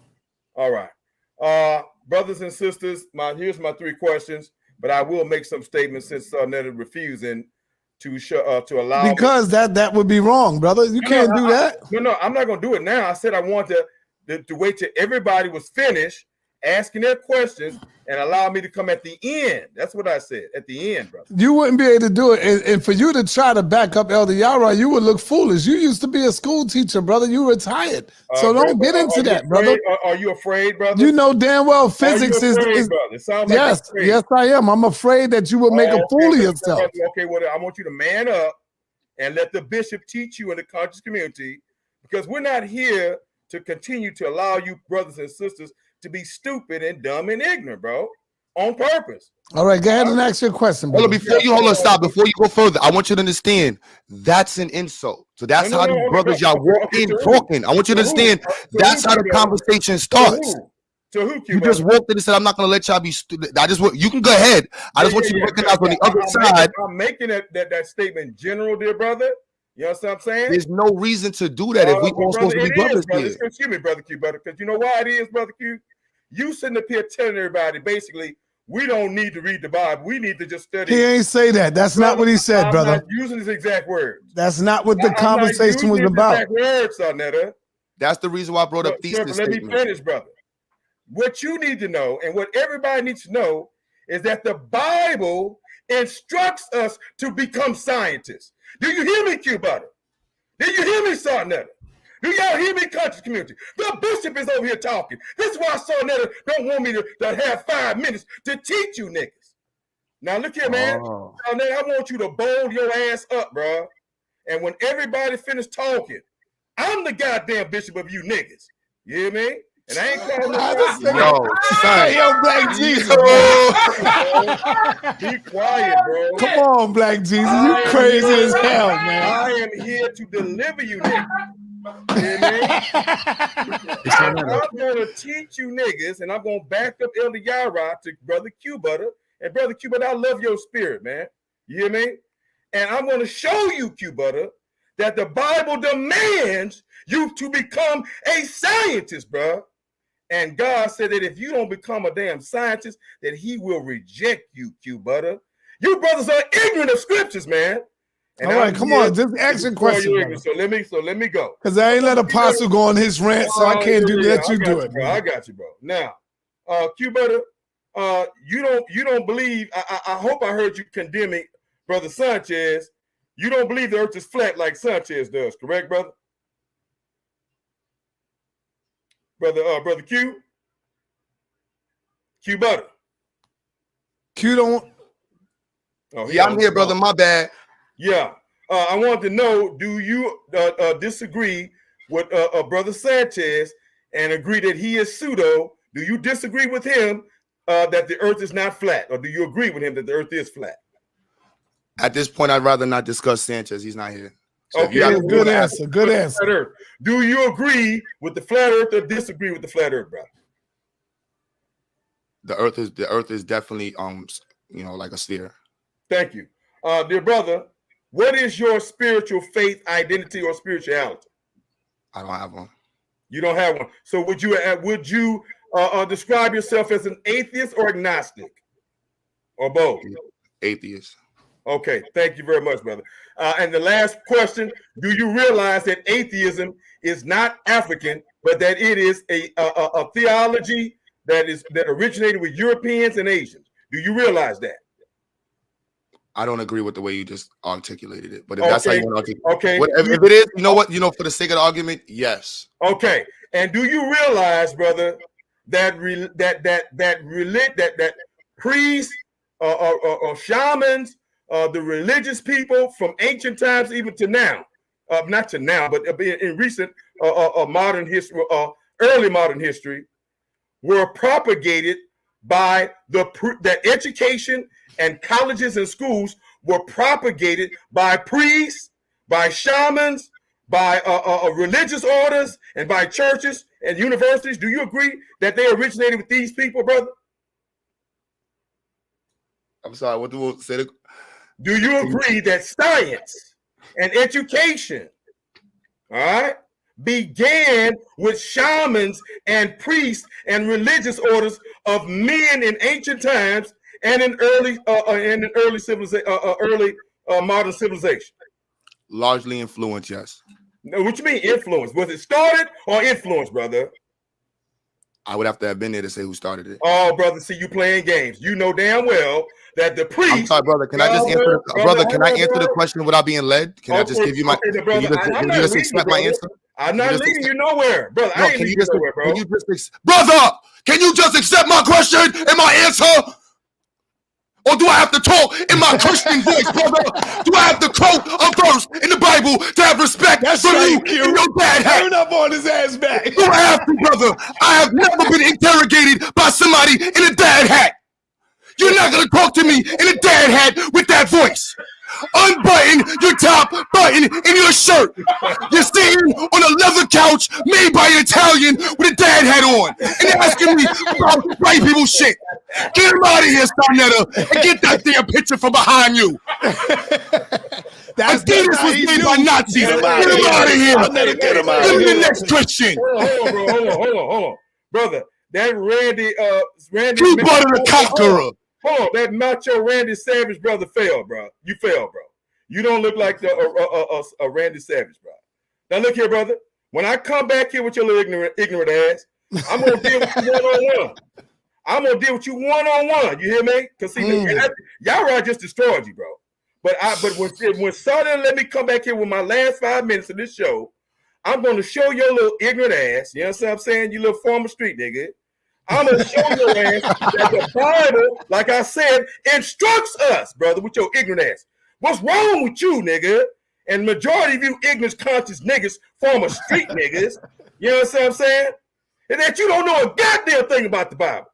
And shame on you for coming on here with your ridiculous ass, calling Dr. Yarah a doctor and a PhD. She is a doctor, brother. Be quiet, bro. She's teaching in college. Bro, stop. He brought her name up here, bro. Q Butter took his students to her class in college, brother. She teach in the college. You know where I'm going, SaNeter. So be quiet. Don't mute my mic. I didn't bring up her name. You are ridiculous, brother. You gonna sit up here? No, Black Jesus Minister, you are ridiculous. You are ridiculous. Yo, Sonny, you gave him 3 minutes. Give my 3 minutes back. We cutting ass. No, brother. It is the fact that you don't understand what a reciprocal is. You cannot add to mixed fraction. You do not know how to do the margin of error in a percentage equation. You are stuck at Walmart. It's not my fault. Like you went to Walmart and a white man talked you into buying that shirt. Did you go to Walmart? Did you go to Walmart? I got my dad hat on because you my son. You an ignorant boy. My daddy is a Marine, and my daddy would have whooped your ass in real life. Now let me. My daddy would have whooped your ass in real life. He's from Brooklyn. He wouldn't let no dad have married man. Let him finish. Q, let him finish so he can roll, man. Because he gonna finish. Because I'm gonna get apostle on him in a minute. Shame on you, Q Butter, with your little simple ass. All right, come on, Black Jesus, hurry up. Come on, go ahead, man. Yeah, but he cut me out, bro. I would have been done. Bringing up Dr. Mike, fake ass. Don't bring up. No, don't do that. Nah, don't do that, brother. Don't do that, brother. Bro, he brought her. No, listen, Black. Don't do that on my show. Don't disrespect her, man. Come on, man. She's not here. Don't do that, brother. Bro. No, you didn't stop him from lying when he brought. But we talking about Dr. Ma'at, who is not here. Straight, bro. Don't do it, brother. Come on, man. Just leave her alone. You can wear that damn shirt on his show. Bro, excuse me, you brought up Dr. Mayat's name, bro. And I also brought up the white man that sold you that shirt. Stop. Black Jesus. Nobody can hear nobody. I'm telling you, brother, I don't want you bringing up Dr. Ma'at. She's not here. She's doing a great job for our children that's out there. She go to school. She's in a goddamn college. I don't give a damn about no past history or none of that. We passed that. So don't bring up somebody else's name and try to bring dirt on them. Nah, don't do it, brother. I'm asking you not to do it. Bro. So please respect that and let's move forward, brother. That's all. He ain't bring her name up in no disrespectful manner. Come on, she out there working with our youth, with our babies, brother. Nobody can hear you, man. Nobody can hear you. Brother. And now I'm going to turn your mic up and see if you can respect me on that. Go ahead. Bro. You know, bro. I did not bring up Dr. Mayat's name, bro. Oh, my fucking God. He brought up her name. All right, good. So just leave it alone. Don't talk about her, man. Bro, if he... Come on, man. You don't want me coming over here telling the truth, bro? Is that your problem, bro? I'm going to say the truth and I'm going to move on, bro. Now, my point is that he brought up Dr. Mayat's name and tried to compare my aunt to all of the black Christian teachers all over the country who are teaching children. What the hell is wrong with you, man? And that she's teaching their kids more science than anybody. What the hell? Nigga, what the hell's wrong with you? And then you're going to sit up here and call her Dr. Ma'at. This deception in the conscious community has to end, calling all these fake people doctors. And I got a right to be angry because I got a degree. I did the work. I paid for it. I got a real goddamn degree. And that shouldn't allow conscious nutbags and liars to come to this community and lie to our people and say that they have degrees. The whole world knows and has already been exposed that Dr. Ma'at does not have a PhD, brother. Shame on you for sitting up here comparing her to all the black Christian teachers who teach children every day as if she's the greatest teacher in the world. And lying and furthering the lie that she has a PhD and she needs to apologize to you and the entire community, lying and deceiving people that she has a PhD. Now, so then I'm done, bro. When we come back here, I'm going to teach you, Q Butter, like your daddy, bro. My daddy had on, bro. Old enough to be your daddy too, bro. Because you brothers and sisters. Yeah, the sound went out for 2 minutes, but anyway, go ahead. Hell, and the Bible says what? The Bible commands us and demands us to be scientists, but you didn't know that because you too goddamn ignorant, bro. Yeah. So stay right here, and when SaNeter let me teach you, I'm gonna teach you and your daddy. Now let's go. All right, let's go. Thank you, Black Jesus, man. So I'll pay for Butter and Sanchez debate. I'll pay $50 for that debate. For which debate? The debate on the science of gravity and is gravity real and shit like that. And go up against who? Sanchez against who? Against Q Butter, because Q Butter hard with that. He hard with that knowledge, man. But Sanchez hard too, man. You know what I'm saying? But now that's a debate that may get us somewhere other than religious. You know, the religious ain't gonna get us nowhere. All right, let me go to proper perspective, man. You in the building, proper perspective. What's up, brother? Unmute yourself. Yo, Si, you got it stuck on the dad hat dude. Yeah. Proper Yo, Si, proper that's the new perspective. name, dad hat dude. Everybody in the chat, can I get a dad hat dude in the chat? Dad hat dude. All right, come on, man. Let him go. Go ahead, brother. You got a question? Yeah, can we get a hood rat? I got two questions for Black Jesus. I think that's his name. No, that's no. Black Jesus is not the host up in here. No. You got questions for Q Butter, or that's it? All right. Q Butter is the only one in here that's dealing with the topic. That's dealing with the topic. Okay, so Q Butter's whole thing is, the base of the question is, which one should our children be studying, the Bible, right? That's the question. Or physics? Okay. My question for Q is, like, I'm sort of on your side, but just why are you trying to push everything towards physics when STEM itself is like 5 or 6 completely different types of science? So why are you only pushing physics when physics is not like, physics is way out there, way out there. It's like one of the last branches. You got to go through all the other types of science before you get to physics. And just because you get to physics and just because you master it, why are you trying to push physics so hard when it's not necessarily the most lucrative? God damn, I don't believe I'm hearing this crazy shit from grown ass men, man. And our children are the dumbest goddamn children out there. Hold on, man. This is one of the reasons why our babies are fucking behind every other goddamn ethnic race. Don't know how to read, don't know the math, don't know a goddamn thing. It's because it's the fucking parents that's not pushing this on them, man. How dare you, bro, you grown ass men, come in here and say that this is not important. This shit is way more important than some goddamn Bible. Our children cannot compete with them goddamn Chinese children out there, bro. Listen to me, man. Listen to me, man. Our children cannot compete with them Chinese children over there in China and Japan and all over this goddamn world. Our children is way behind, man. And y'all standing up in here talking some stupid shit. This shit is crazy. I want to see where my people at right now. I'm doing a goddamn roll call. I'm going to go all the way across the goddamn board. Hold on. Everybody, hold on. I'm going across the board. Apostle. I'm going to start with your little monkey ass first, Apostle. Do our babies in today's time need do our children? No, why I got to be a fucking monkey? All right, I take that back. You're not a monkey ass nigga. I take it back, man. My bad. Do our children today, Apostle, need the Bible more or need the physics books and the science books more so than any other book right now to study? Which book would you give them first to study? To move forward in life. First of all, I'm going to give my children the Bible first because that's something they can understand at that age. All right, thank you. All right, thank you. Zayex. Zayex. No. You answered the question. I don't need a long, drawn-out answer. Zayex. I'm not giving you. Zayex, you already said the Bible, brother. I'm moving forward. Let me say why. No, I don't need no why, brother. I don't need a why. You need a why. Yes, why do I got to put you in the back, Apostle?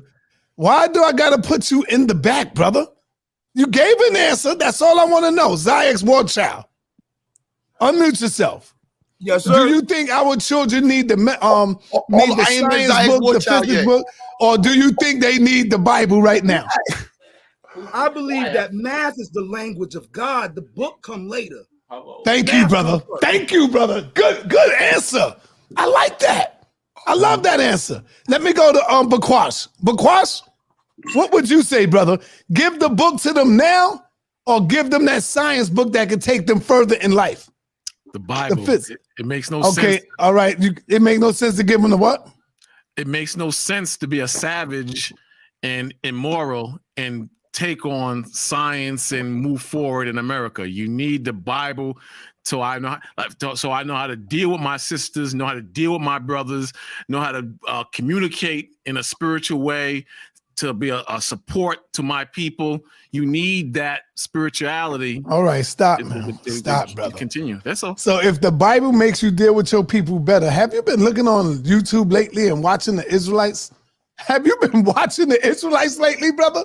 Where you been at? Well, what the hell is wrong with you people, man? Well, the Bible says that not. Hold up, brother. I'm for 1 minute. Hold on for 1 minute. I'm agreeing with you. Hold on for 1 minute. How long have the Bible been in the hands of black people? Forever, man. No. See, there you go again. Well, wrong it's answer. a figure of speech, son. Now, calm down. Well, brother. I'm asking you, brother. We ain't got time to play. I'm asking you, how long have the Bible been in the hands of black people? Since slavery. In this country, since slavery. Okay. How long have black people been on the earth, brother? After the flood? Nah, I ain't talking about no biblical shit, brother. It ain't. How long have black people been on the earth, brother? It ain't billions and millions of years like. All right, what would you say? What would you say? I'm going after the flood. I'm saying about 7,000 or 8,000 years after the flood. Man, that's how long. That's how old you think we are, brother. Really? Really, bro? I'm going with that. 7,000 to 8,000 years. Mm-hmm. This Bible is literally fucking the minds of our people. But here's the thing. What I don't understand when you say that. Hold on. I'm gonna get back to you. Amon Ra McCarthy, cut that damn camera on. We need to see your face, brother. We want to see you. Ain't no hiding, brother. Amon Ra McCarthy, the Bible for our children, or the science book, or the physics books, or the mathematics book. Which one is more important right now in this day and time? Important for as far as the situation. As far as our children to take them and move them forward. Yeah, put your religion in your back pocket for right now. Thank you, brother. Thank you. Now, you ain't saying let's get rid of the Bible, but I love the answer you gave. That's what I'm talking about. Yeah, I ain't saying that at all. But you know what I'm saying? What you believe is what you believe. What I believe is what I believe. But for our situation that we in right now, we got to have something that's going to advance our children. Thank you. Black Jesus, turn your camera on. We need to see your damn face when you make this answer, man. When you answer this question. Black Jesus, what book are you saying that we need to give our children? Because when you was in them classroom teaching our babies, you wasn't giving them no Bible, brother. You was giving them science books and social studies and all of that. Which book you think they need to move forward in life? Brother, we need it all, brother. And no, you can only choose one. Listen to me good. Can you hear me, bro? You're not answering my question. Okay, no. Your question is an ignorant question. That's why I can't fucking answer. No, brother. Your question is an ignorant question, bro. I'm going to tell you what the Bible says. The Bible says to get all knowledge, brother. If you reject it, let me say the scripture. It says, if you reject knowledge, that God will reject you. So the knowledge ain't just what's in the Bible. God said, get knowledge. Did you hear the question? Brother, I heard your question, brother. And your what was the question? Is lopsided and ignorant. Do you choose the Bible or do you choose science and education? All right, thank you. Let me go to Morpheus. Brother, the last thing I'm saying before you get me off here, I am going to show you when you come back to me, bro, and everybody finish talking. The Bible instructs us to get knowledge and to be educated, brother. Thank you. All right, Morpheus. It's on you, Morpheus. What do you think, man? Science. Q Butter. Science. Q Butter. What's going on? Q over here going crazy. It's science. Science. Q Science. going crazy on the Black Jesus right now. Hey, Sal, can I ask a question? My answer is science, but can I ask a question? Lord. Yes, ask the question, brother. Good. Here's my question, right? All right, Sal, right now, your connection that you got right now, are you using a Wi-Fi or are you using Ethernet? I'm using Ethernet. Lord have mercy. Okay, why are you using Ethernet instead of Wi-Fi? Because you'll have a stronger service and a faster service. It's faster and it's stronger. Right, so it's stronger because you have a direct connection, right? Right, it's stronger and faster. Right, cool. So the next level down from there would be what? Wi-Fi, right? Right, Wi-Fi. Okay, then after that would be what? Dial up? It would be dial up. Hoping the prayer that you get through. Right. So based on what you said and your connection being so good, and I notice you tell people a lot of times, yo, man, you got to get Ethernet, yo. Your connection is bad. Your connection is bad. So we understand that Ethernet is a stronger connection. It's a direct connection. Would you agree? Mm-hmm. Right. If the religious people believe Genesis that said that God blew into man of his spirit and man became a living soul, then you already have a direct connection, Saab. You have an Ethernet connection, Saab. If I have an Ethernet connection, why do I need an external one? Why? If I have an internal connection, Saab, would you rather have Wi-Fi or dial-up or Ethernet? Ethernet. Why? Because you have a direct connection, correct? Right. I have it directly connected into my box. Right. They tell us that we have God in us as the breath of life, which means I have a direct connection. I have Ethernet. No, you don't. So if I have Ethernet, which is the strongest and the best connection, why the hell do I need an external connection? Because you ain't got no connection. You're without If connection. you're living, listen, if I'm not talking to you, if you're breathing, the breath of life, the key word, he blew his breath of life. If you are breathing according to your doctrine, if you are breathing, if you are alive, then that life force that you got came from God, whatever God you call on, right? So watch this. So you have a direct connection. I have Ethernet, sir. I am connected directly. If I'm connected directly, I'm asking, why do I need an external source when I have an internal source? Because all these arguments, watch this, all these arguments and fights is about the external source. It ain't about no internal source. It's all about the external. And the more you talk to these so-called people, guess what, sir? You ain't even got Wi-Fi no more. You done went all the way to dial-up. All right, let me go to Shock Life, man. Shock Life, you on the call, brother. All right, so I have a question. It's like a compound question because you compare, the Bible and science. Well, do science teach morality? That's it. That's all I want to know. Do the Bible teach it? No. Do science teach morality? The Bible teaches morality. So how come none of you niggas act moral? No, I'm not. I just want to know. Not you. I ain't talking about you, young blood. I know you just treated me different from everybody on the show. No, I didn't. Go ahead. You can talk. Go ahead. Go ahead, Apostle. To expound. Go ahead. You got it now. You got the floor now. Go. But everybody on the show can. So, but that's all right. The point is, what the point I was trying to make. We put without apples and oranges. Yeah, you said the Bible. You said you'll get the children the Bible. And I wanted to expound on what Go ahead. Go ahead, brother. My sister was a teacher of science teachers. She taught science teachers, and she was an evangelist. Out of all the scientists in the world, when the space shuttle first went up, her project was accepted as the top 5 that went up on the space shuttle. Her hypothesis about plant life in outer space. And she was a stone Christian preacher and believer. Yeah, but she didn't learn none of that from the Bible, brother. She had to go outside of the Bible and read a science book. She had to study mathematics, brother. She didn't study science to get there. Let's listen to what I'm saying, Si. She studied physics. She studied science. She studied mathematics. She recognized the benefit of both. The point is, brother, stop lying. Because when she went to go and study how to do that, she ain't had nothing. She ain't do nothing with no damn Bible. You're not going to allow me to talk. Yeah, talk, brother. Listen, she recognized a 5-year-old child don't need nothing to know about no STEM. He's not going to comprehend it. A 6-year-old child is not going to comprehend it. You teach them what they can comprehend and understand. The first thing they learn is don't touch the stove because it's hot. They got to be disciplined in the home. How to respond to mama and daddy first. And talked about God. as children.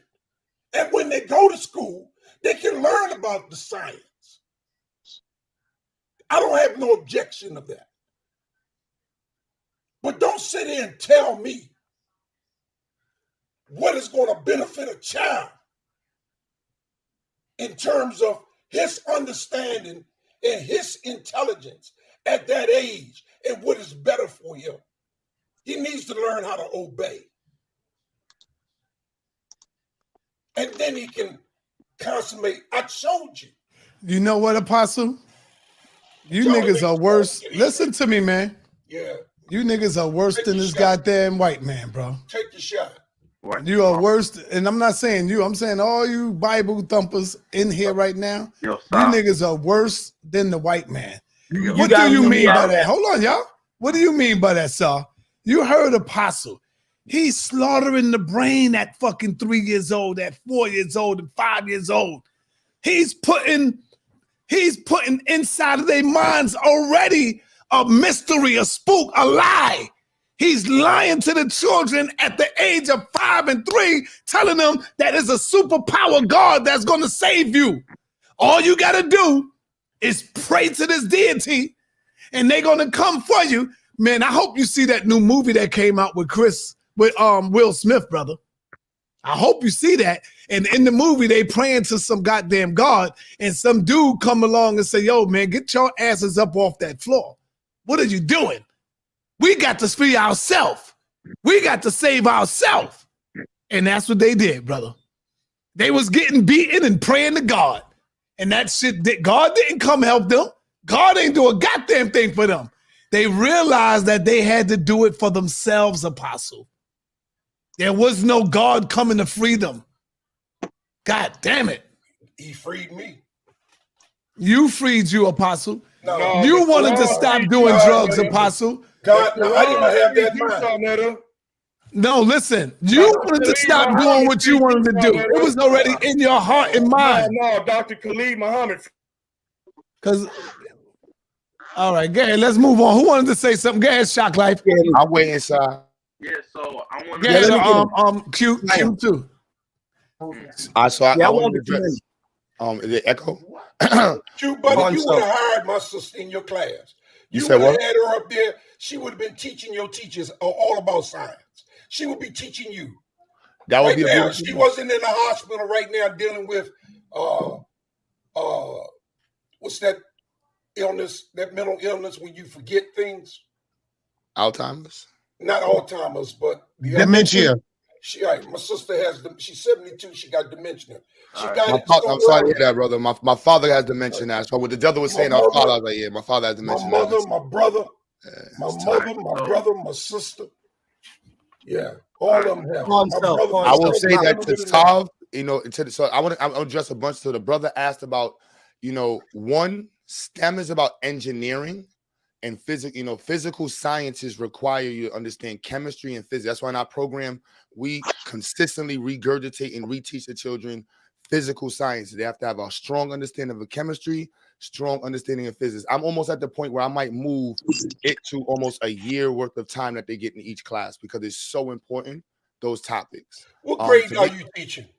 We teach physical sciences from kindergarten to 12th grade. I'm teaching 4th grade. Today, I'm teaching kindergarten children motion. That was today. Today was about force. And know how I teach them? I show them a tug of war between two pickup trucks to show them push and pull. Then I show them forces, how things push. Then I just have them sing out, say the words, and get them acclimated to using this vocabulary. When you was in kindergarten, what you learned? When I was in kindergarten, all I did was draw. That's the reason why why I built a school for black children, because the school systems back then were ineffective. So now, are all schools in the country teaching what you're teaching? No. Huh? Is the majority of the schools in the country teaching what you're teaching? No. So what is that going to do? How's that going to change our children in this country? When you get a chance, let me speak. No, there's 2 points to it. So you understand, like I'm coming from a black perspective. So I teach like everything is from that perspective of understanding that we are to push us to be better.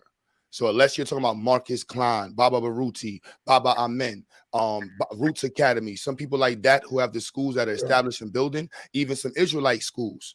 Those schools, I would be able to say, like, no, if you have somebody in there like myself and you got people teaching math, the Nation at the Muhammad School, you would see more of alignment, philosophically speaking. Because we talked earlier, right?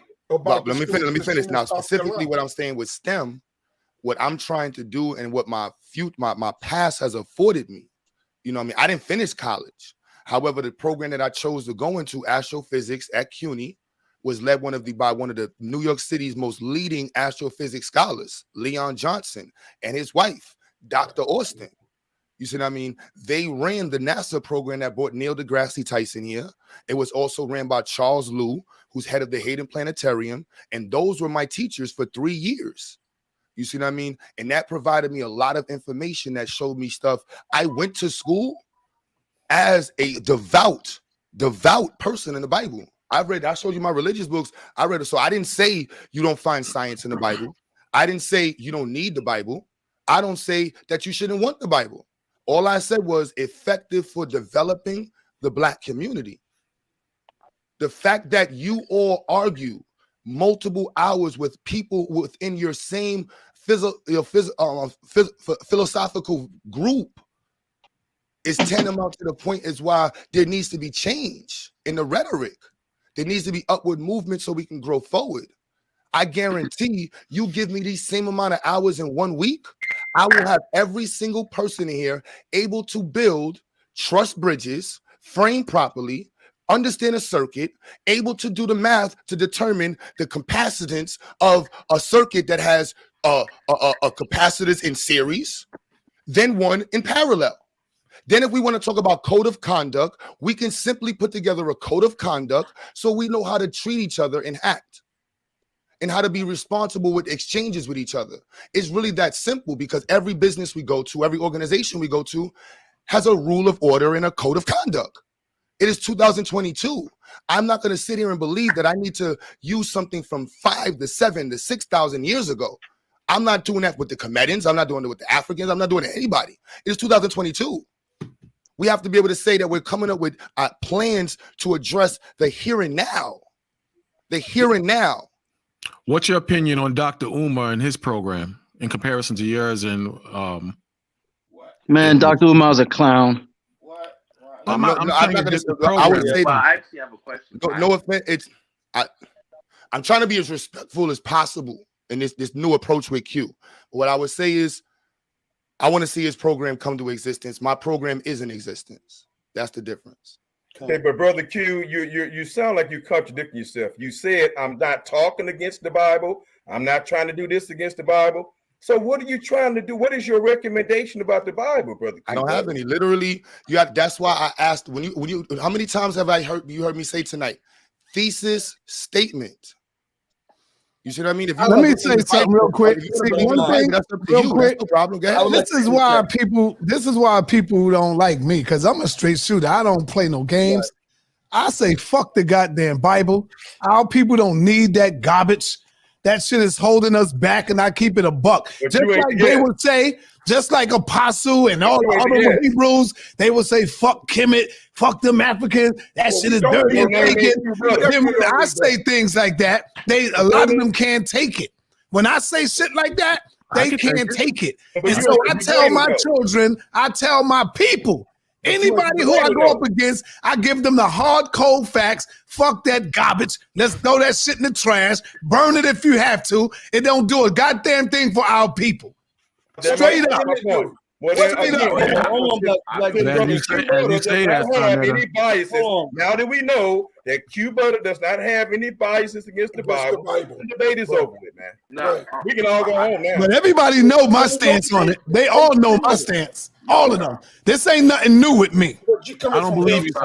We know you coming from hate. We understand. So when you say the biasness against the Bible, that's not even in my. You gotta understand. In order to have I don't even see it. No. So we're talking about Black empowerment, right?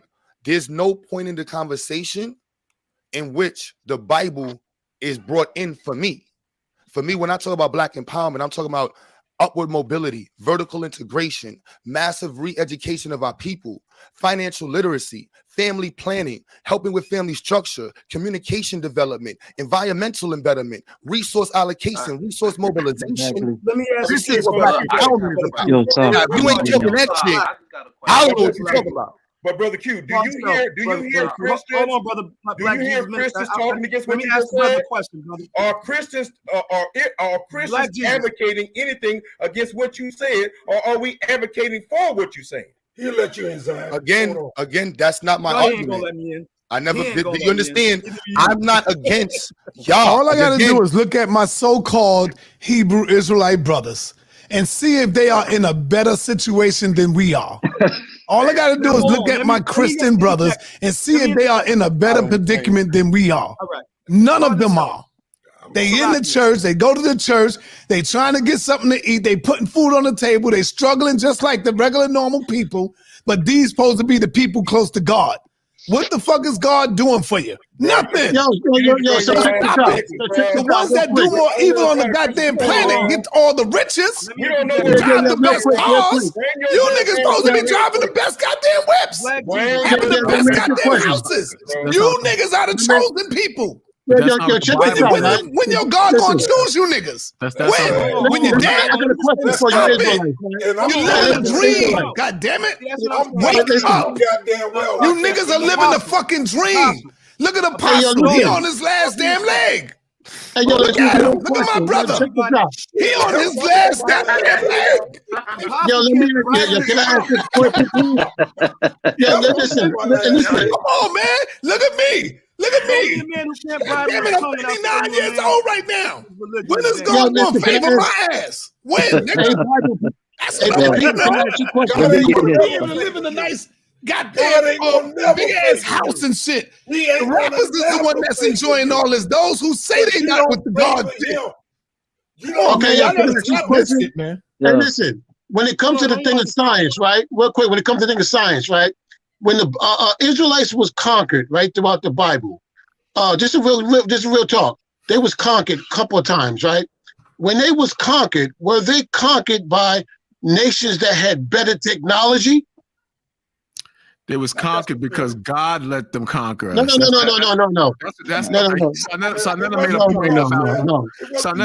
what the problem is. The problem is. Hold on, brother. The problem is you're not listening to us. That's the problem. You listen to the bits and parts, and then you're flipping it like we're not saying what we're saying, and you're twisting it around. What we believe. Hold on. We ain't supposed to listen to you. We ain't supposed to listen to none of y'all. If you talking about the Bible, you're supposed to be listening to God. Y'all think y'all have become the voice. This is the problem with Israelites right now. Is y'all worship yourselves. No, we don't. Okay. And the problem is, hold on. I'll prove it to you later. I'll debate you on how about that. But the fact of the matter is our issue is not. It's the fact is, Egypt built pyramids.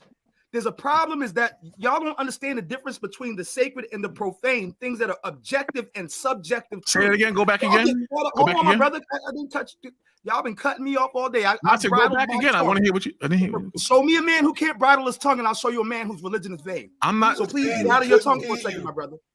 With all due respect. All right.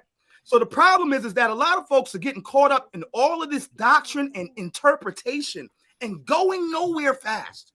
This is why His Imperial Majesty told us that mathematics, science, and education is as important as national identity. Everybody's getting caught up into their different little cult groups and ideologies and stuff. And this, this is what we believe on that. And I'm OT only, and I'm this and I'm that. And that gets us nowhere. It keeps us separated as a people. So I agree with Brother Q, you know what I'm saying, in that regard, that mathematics and things that are objective, things that are sound, you know what I'm saying, that actually cause us to actually think better and be able to perform better in society is more important at this point, because we're going to just sit here and fight all. Negroes had the Bible, just like SaNeter said. Negroes had the Bible for ages and then get nowhere fast. Okay? But when you see nations that had mathematics and engineering on top of national identity requires some folklore, some ideology, some belief, and all of that stuff is what unifies a people to use all of that knowledge as one driving force. Otherwise, I get it on one side what Black Jesus Minister is saying is that without the nationalism, the spirituality, the moral codes and compasses, anybody can just build something and they ain't going nowhere together. They're not moving together as one unified force, right? But if you don't have no math, no science, none of these sociology, psychology, then you're just spinning on a hamster wheel. And that's just what I've been doing with arguing and debating with Israelites and Comedics and flat earthers and stuff for the last 2-3 years now. But spinning on a hamster wheel. Bruh. Yo, what's your name, King? We never Zion, every Israelite. Listen real quick.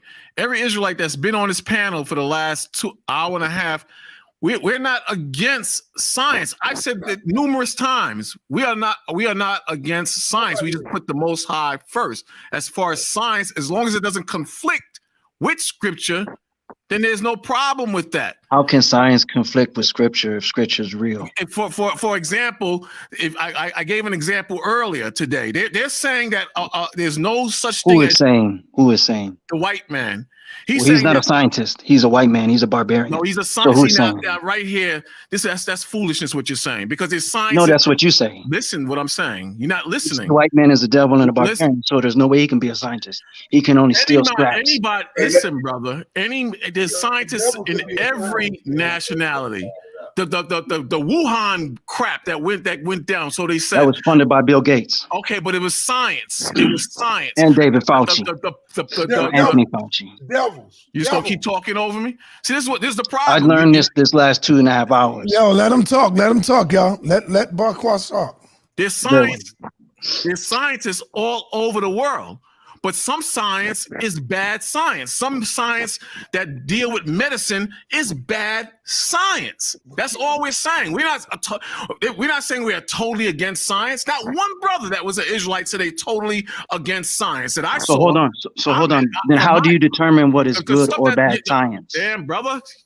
How do you determine what is good or bad science? The science of controlling your spirit. The stuff that Q Butter was going into.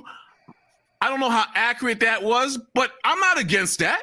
I'm not against that as long as it doesn't conflict with Scripture or hurts our people. That's how most brothers who have wisdom would roll. In our Bible, the Lord said, be not ignorant of anything small or great. So I'm open to what you're saying, but are we just saying that the Bible comes first? We stand on the moral principles and compass of the Bible. After the Bible, then what?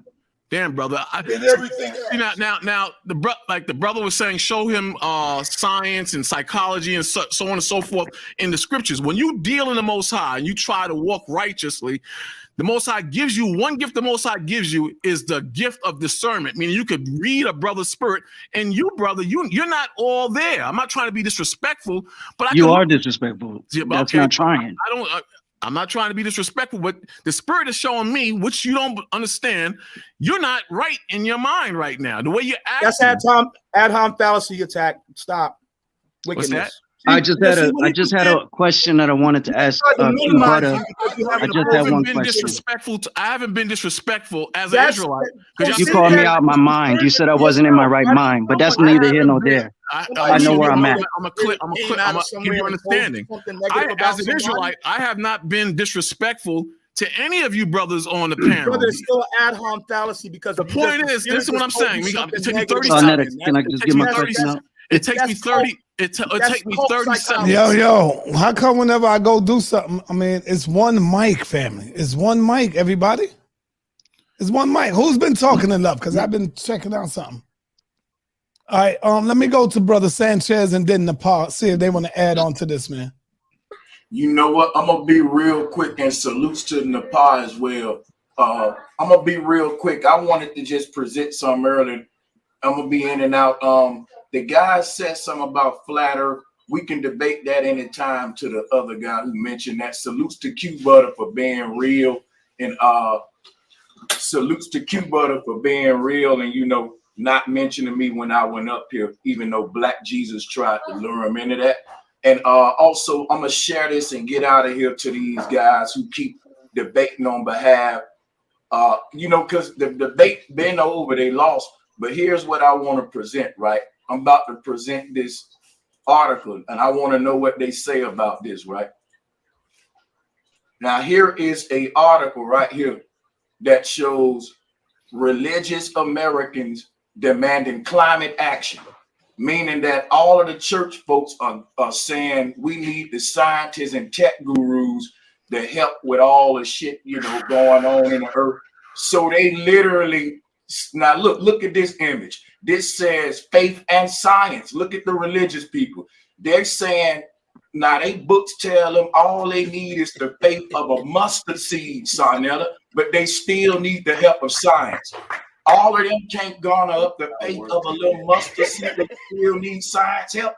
So what I'm telling y'all, it's a tragedy at this point. Let it go. You lost. Move on to another topic you can win. Because if you talking about if the Bible can benefit more than us studying science or physics, come on, man. Y'all gonna really debate that? When the church, listen, the people who saying that when the pandemic came around, they was using the church to let the hospitals in and come give the JAB, the jab.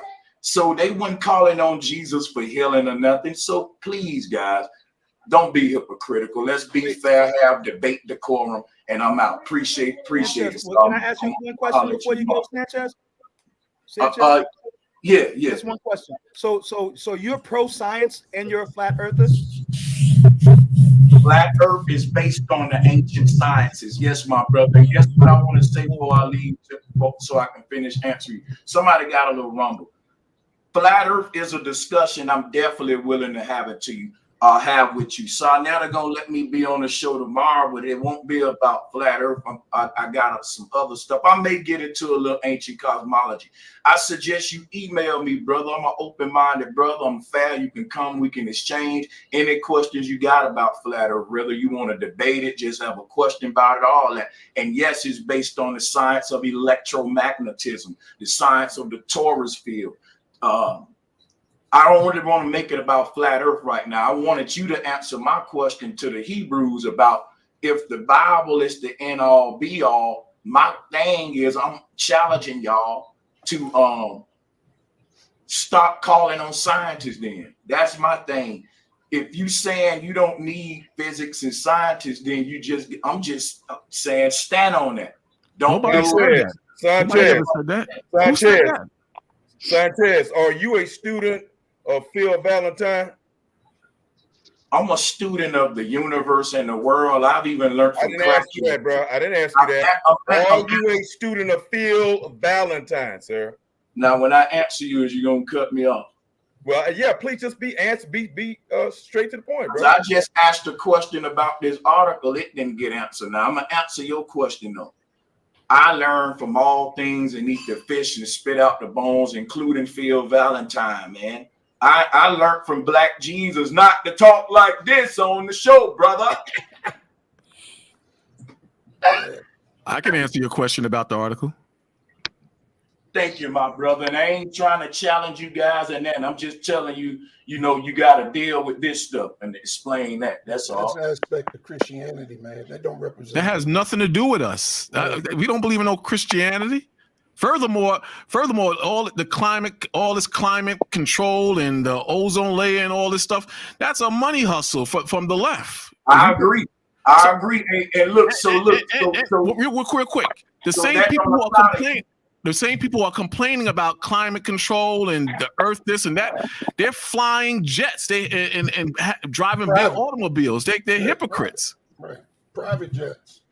And China is the biggest contributor to the destruction of the earth. But because America is in the pockets of China, they don't challenge China or tell them to come aboard and let's fix the problem together. They can solve the problem eliminating gas, oil, and just eliminating them two products from the earth will solve the problem. But they won't. Hey, y'all, I gotta get out of here. But thank you, SaNeter, and I'll see y'all tomorrow.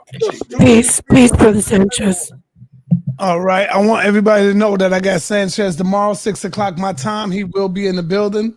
I don't know if Nepal want to join him at this time yet. We'll find out later. but Sanchez is going to come in with some powerful information. I want to close this thing out right now. I want Nepal to go ahead and say what she want to say, add on to this information. These are great discussions. I think a lot of people know my standpoint is that science and philosophy, I don't really like to say religion, but science and different philosophies, different spiritual thought, they're coming together. From the beginning, all spiritual writing was science. Alchemy was science. Science and spiritual belief were one, and then we started to separate it. And that happened after like the scientific age, the technological age, the age of technology. So I'm excited that quantum physics is showing us that what we think of as spirituality is really, it equates to what science calls energy, or, quantum physics, like, subatomic particles, things that we can't see, light, photons, electrons. It's all basically the same. So I'm really excited that science and spirit are coming together instead of being separated. People who are trying to separate it, they're really behind. They're behind in science.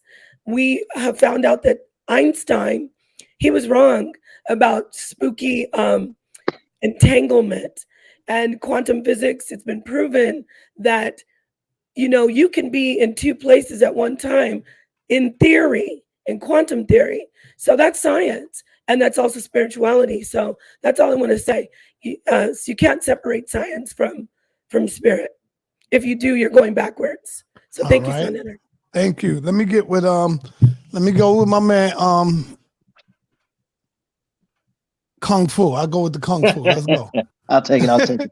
Peace to you, brother. I've been watching you a little while now, a couple years. Peace to every panel. I didn't have no contention with you. I forget your name right now. I didn't have no contention with you. I'm just saying I was trying to stick to the facts that I've been teaching for the last few years. And when I first got out of college, I was a substitute teacher as well. I've taught in China for 6 years, so I see how they do it as well.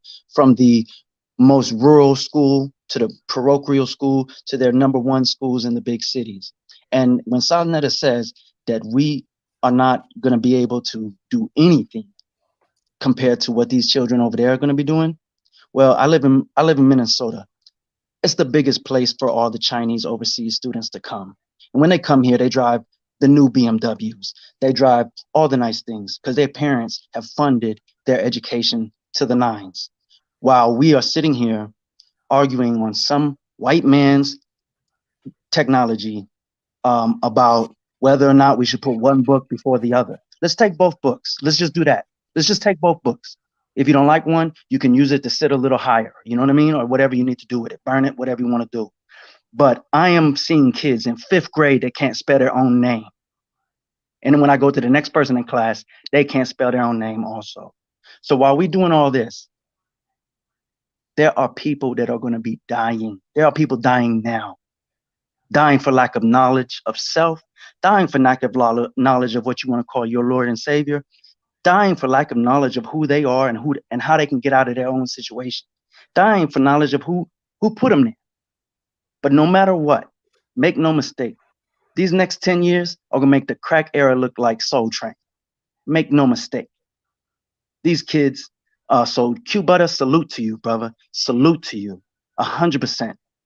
I have no monies to give you or nothing, but I tell you, my wishes are with you for sure. Keep doing what you're doing. You are not comparable to that other dude that was mentioned before. What's his name? You're not comparable to him. He's nothing. You are something. You are doing something, and it's self-evident. And to everybody else, please let your journey take it where it takes you. You know what I mean? And hopefully, you know what I mean, you find what you're looking for. But I'm telling you, I'm seeing the truth. I'm seeing the truth. All right. Can I ask him a question real quick? He said he taught. No. We closing out. Thank you, brother. I gotta roll. You can go, Bakwas. Go ahead. You can go. You got the floor. Now I want to say, he said he teaches in China, and it's evident now that there's a platform called TikTok, and what the Chinese children get on their TikTok apps is completely different from what the children get here. Oh yeah, how, like what? What do you mean? Because I don't know about that. In China, their TikTok is more wholesome things, educational videos, videos that builds their minds. Now, how do you know that? It's all over YouTube. Just YouTube it. Joe Rogan did a great piece on it. Look up, go on to Joe Rogan's platform. Great piece on it. And over here, you're getting booty shaking and just nonsense. This is what's going into our kids. But no, hold on, brother. Hold on for 1 minute, man. This is what we upload, right?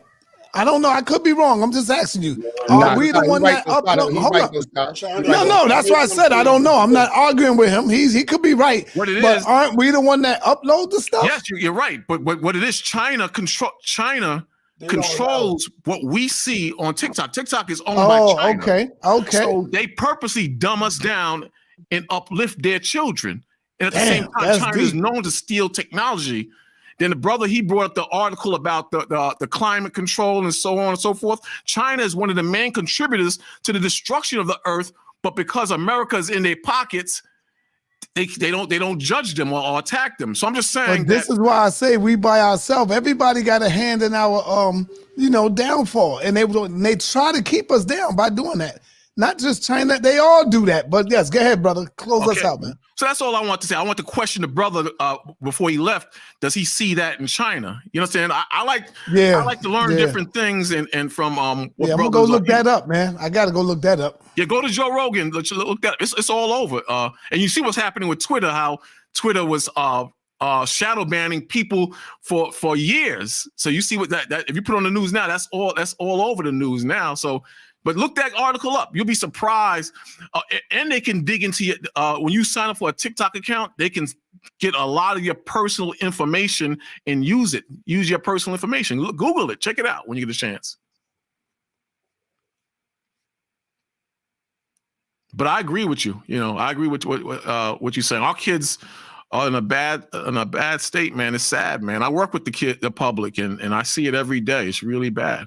Really bad. But that was all I had to say. That's all I had to say. All right, thank you, Morpheus. You on the call? Yeah, so I want to ask the camera on. Turn the camera on. You got to close out. All right, okay. I think he was talking about censorship. Am I correct? Would that be considered what you call censorship, bro? Yeah. Shadow banning. With TikTok, because I saw that about how they do in Japan. I think it was Japan or China, wherever it was. But I believe I did see that. I'm gonna just close off on this note, right? I thought it was a good discussion. It got heated for a minute, man. So I hate when it gets heated. I don't know why we tend to do that, tend to go there. I think Q Butter proved his position, and but overall, I think that Yarah did have some points. At the same time, I got to be honest. He did have some points. So the question for me, after listening to everybody's discussion after this is like, are you guys saying that the Bible's purpose for us of moving the community, Black people further, is for the morality part of it, and only the morality, or do you got to take the whole shebang? You know what I'm saying? Is it the whole shebang? Or are you saying the morality part of it? And if it's the morality part of it, I question that, because I'm like, damn, well, the Bible is definitely not the example for morality as far as I'm concerned. So I don't understand that whole thing. You know what I mean? I don't get that part. But for me, the most important part, Saab, that I just wanted to say about what I was talking about, having that direct connection, which supposedly that we have already. We already have that. We got that. So I just question, if I got this, why do I need that? If this one is better than that, if this one is stronger than that, then why would I go for that when I got this? All of that makes no sense to me.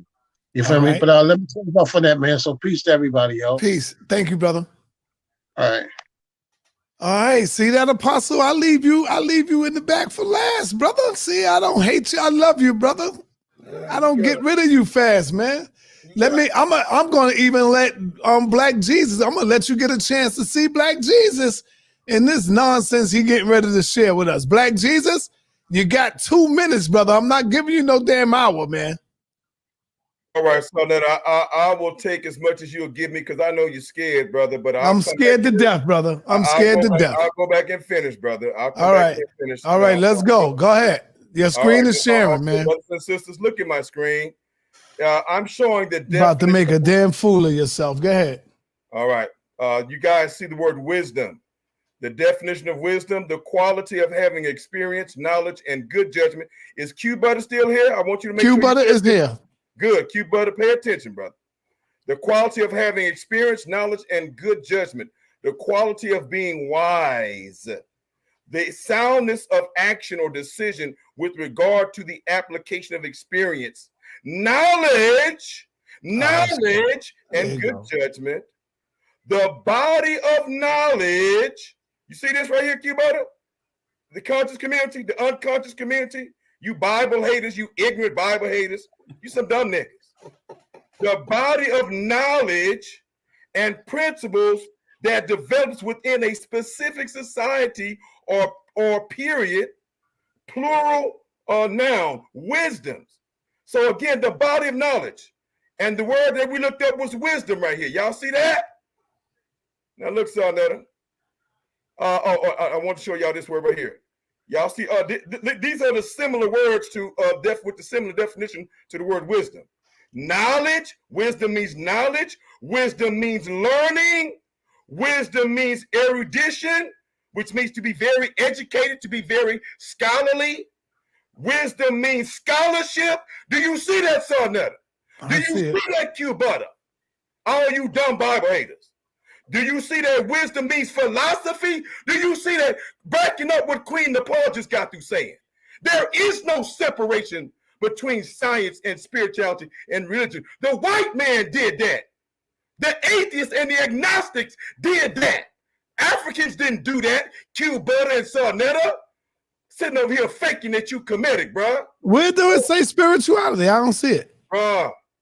Bro, what you mean? Where's the spirituality? What you talking about, bro? You said spirituality. I said that your wife, Nepal, just said that there is no separation between spirituality, religion, and science. Right. And you agree with her. And I agree with her. And I said that earlier to Q Butter, but he was too busy over there laughing. You know what I'm saying? I said that earlier. And so I'm agreeing with your wife, and your wife is said what she said was correct. There is no separation, but you, SaNeter, you Q Butter, who are atheists, who are chocolate-covered white men, you know what I'm saying? You want to separate spirituality and religion from science, and there ain't no separation. That's why I'm over here hollering at you, brothers and sisters, and to the unconscious, ignorant, unconscious community. All right? It means wisdom means philosophy. Wisdom means what? Lore. Now let me go to my next point. Here we go. Look at this. Here was erudition, one of the words, the similar words to wisdom. The quality of having or showing great knowledge. It didn't say great Bible morality, Morpheus. Great knowledge. And I want you to remember the word is wisdom. Great knowledge or learning and scholarship. So the word wisdom means all these things, agreeing with your wife, SaNeter, who you say is the smartest person on the HOK. She is. Okay. And you just agree with her. And your wife corrected you. So I hope you accept the correction that me. I didn't correct him, Black you tonight. Okay? I didn't correct him. Well, sister, that's fine. You did. But let me keep on talking. Now, here we go. Look at this right here, SaNeter, and everybody. Apostle loving this, man. Look at the Apostle. Look right here, SaNeter. This is BibleGateway.com. How many times is science and scholarship and learning in the Bible? By the word wisdom. Because we just word wisdom means science and erudite and learning and scholarship. We just learned all that. The word wisdom is in the Bible, with you ignorant brothers and sisters, 222 times. 222 times, SaNeter. You hear me, bro? Do you hear me, Q Butter? You don't know this Bible, Q Butter. You're the street nigga, bro. And I'm here to elevate you, bro. Stop all your goddamn laughing. I do got my dad hat on tonight, bro. Because I'm your daddy tonight teaching you. I'm the daddy of the conscious community, bro. When it comes to spiritual instructions, bro. All right? 222 times. But I told you at the very beginning that the Bible instructs us to be educated. It instructs you to be educated. And the God of the Bible says if you reject wisdom, if you reject knowledge, that I will reject you. Let's see God saying that to God of the Bible. Let's see God saying that to you Bible haters, you ignorant Bible haters. Okay? Because y'all ignorant as all goddamn hell. Look at Hosea 4:6. Look at Hosea 4:6. Q Butter, where you at, Q Butter? Holler at me and tell me that you looking what I'm looking at my screen, bro. Q Butter, can you see my screen, bro? I see it, sir. Yes, sir. I see it, sir. Yes, sir. Thank you very much. Hosea 4:6. To all you ignorant Bible haters who hate our African Bible. Shut your stupid ass up. If this ain't an African Bible, then debate me on it or shut your dumb ass up. Hosea 4:6 says what? My people are destroyed for a lack of knowledge, science, education. Saying the same thing you saying, Q Butter. Knowledge. It didn't say morality. Yeah, but Jose is saying that about his people. He's saying his people is destroyed. Come on now, bro. Not African people. He's saying they're his people. Bro. Israelites are African, bro. What the hell's wrong with you? Yeah, but who? No, this is a different people he's talking about. Dr. Small says the Israelites are Africans. Dr. Mornici, that you had Richard Mornici on here, said that the Israelites are Africans. Dr. Clark says that they're Africans. Stop it, man. Dr. Josephine Yakinen says they're African. Stop lying, SaNeter. Stop being a goddamn liar, SaNeter. Now let's read. Let me. All right, let's close it down. Wind it down now. Reading this absent script, and I'll stop here. My people, this is God talking to us, are destroyed for a lack of knowledge. Science, for a lack of science. You're right, Q Butter.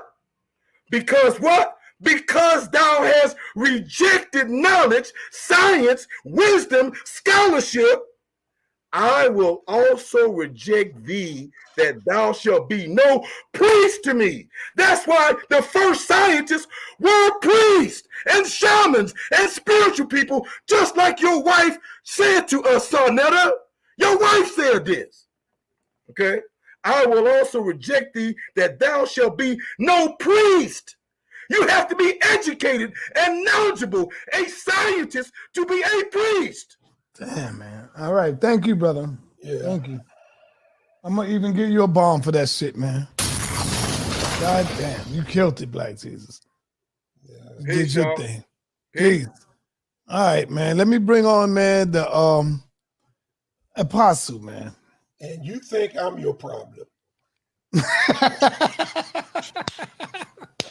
Oh shit! Shots right there. Goddamn, apostle. Hey. But there's nothing like him. That's all I can say. There's nothing like him. Yeah. Apostle, only thing you got to do is worry about is to stop talking over people. You'll be great. I tell you that shit all the time. I see that little bullshit you got. Bullshit. Boy, this 557, boy, put your It don't take hollows. It don't take hollow points. Bullshit. That's a 38. I know. It take hollow points too, right? Of course. Silver hollow. I know. 198 grain. Nepal, that's the one you got? Yo, SaNeter, they went from asking how much money we got. It also takes 357 rounds. And it takes 357 rounds. Yo, Sa, hold on. It went from how much money you got. Y'all wouldn't say it in our face, pulling out guns in one night. Damn, son. And he got it right there too, like somebody gonna kick in the door and shit. If I didn't prove, SaNeter, the point, if this is what the Bible's gonna make y'all do, gun threats, violent threat. Look at him. Look what the Bible. Look what the Bible got you doing. This is he got the sword off waiting too. If they do, they'd be a monkey's uncle. That's right, Apostle. Shit, strap that shit. Strap That's right, up. Apostle. That's the Second Amendment, y'all. That's right. And that All right. ain't it. Don't think about what I got in my bedroom. All right, let's close this out, man. Close us out. Yeah, man. Hey, Great. SaNeter, read Proverbs 8, SaNeter, on the screen. Read Proverbs 8 on my screen. Just read it. I thought it was done. I got it highlighted. Read it, SaNeter. I can't see it, man. All right. I'll read it. Did I unshare my screen? Leave it up there. I read it. Okay, yeah, read it. Here it is. There's the word wisdom, y'all. Here's the word wisdom, which means Do not wisdom cry and understand. Put forth. Hey, for the word wisdom, brother, put the word science there, because we now know wisdom means science.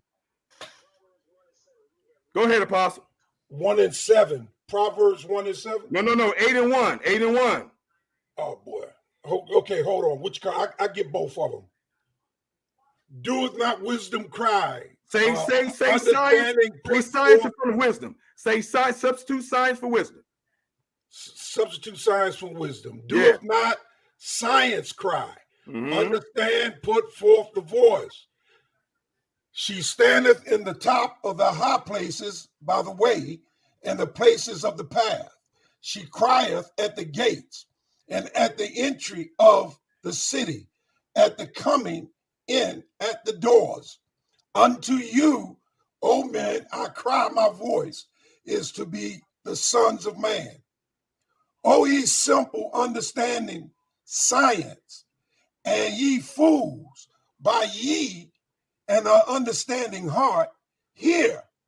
For I will speak excellent things, and I will open my lips, and shall be right things. For my mouth shall speak truth, and the wickedness is the abomination to my lips. For all the words of my mouth are in righteousness. There is nothing forward or preserved in them. They are all plain to him that understandeth, and right to them that find knowledge. Receive my instruction, and not silver, and the knowledge rather than the choice of gold. For wisdom, for science is better than rubies, and all the things that may be desired are not to be compared to it. Last verse. For science dwells with prudence, and find out knowledge with a witty intervention. Of witty inventions. Devices. Science produces, y'all. I want you to go to Proverbs 7. All right, come on. Go ahead, Apostle. You can finish. Go ahead. That's it. I'm done. Proverbs 7:1. That's it. Apostle, close us out, man. Because I got to let Q Butter close out. All right, great show, Q Butter. You're still my man. Who do you say won this conversation? Q Butter or Elder Yarah, and why? I'm gonna go with Elder Yarah. Why? Why? Because I think while science is important, I just think they're two different arguments, man. Yeah, you just think the Bible is more important than science. One is spiritual and the other is natural. The Bible not even spiritual, but I understand what you're saying. No, it's spiritual, man. It's definitely spiritual. Okay. But I do have a respect for. That's why look, my oldest son grew up in D.C. like I did. He was educated in D.C. and my daughter. My youngest son was educated here. He got a better education here in South Carolina. Unfortunately, since Obama, the education has failed because these Negroes down here, when Obama came, all the presidents before came to the school systems down here, they didn't opt out the children. When Obama came, they allowed the children to opt out. If their parents wrote a note, they didn't have to come to school that day. All right, thank you, brother. Thank you. You didn't even hear a word I said. We closing out, brother. You trying to give us a whole goddamn story. to the person that asks about my art and doing something for them, I put my phone number in the back chat, private chat. Get my phone number. Give me a call. I would love to do something for you. All right. With that, thank you. Q, you on the queue. Close us out, brother. Can I share my screen, Si?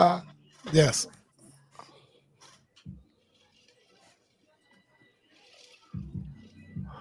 Black Jesus Minister. This is the NAMICA org, mental health challenges in the African American community. Go easy on them, kid. Mental health in the Black communities, challenges, resources, and community voice. We'll be here right? all night. What happens at the intersection mental health, one's experience as a Black member of the community, right? And go down to what they're offering.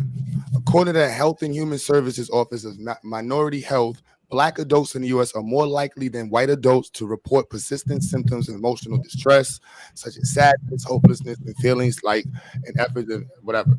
Black adults living below the poverty line are more than twice as likely to report serious psychological distress than those with more financial security.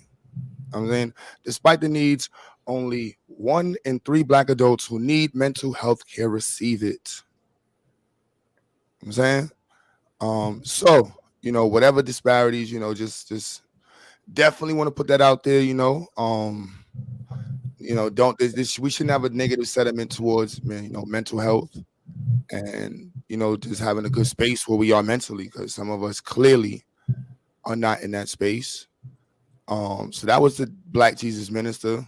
I definitely would that would be what I would present to him, and after just listening to him, after that, this right here,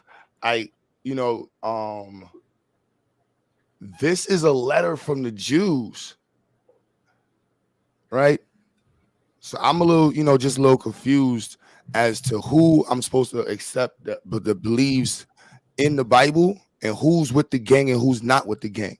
And that's another issue I have with it. I'm cool with everybody having physics, because y'all be blaming us for the atomic bomb. So I'm putting all the Bible believers in the same box. So if you a Bible believer, and a white person's a Bible believer, and this white person's a Bible believer, enslaved Black people, but you a Bible believer, and I get confused with it. But this is a letter that the Jewish community wrote on behalf of the Jewish nation in 1655 to the West Indian Dutch Company, right? So that they can ask them to have rights to come to New York City and be a part of the slave trade that they got kicked out of Portugal. So this is the same people who believe in the same God and the same Torah. This is what they were writing on paper. You know what I'm saying? So for me, what they wanted to do? They wanted to get access to America because they were kicked out of Portugal. Right. Right. But not taken to Africa. These are the ones that were not taken to Africa. These are the ones that were taken to the Netherlands. No, this is after that. This is in Portugal. They were kicked out, and so they got sent out from Portugal and Pernambuco, and from there they went to the Caribbean, and it was like 50 or 60 of them that went to America and went to New York City. And Stuyvesant in New York City, who was head of New York City at the time, wanted to kick them out. And he said he does not want the Jewish people here. He doesn't want their activities and different stuff. And the response from the Dutch West Indian Corporation was that they are major investors in our place, and we have to give them rights into the place to let them be there.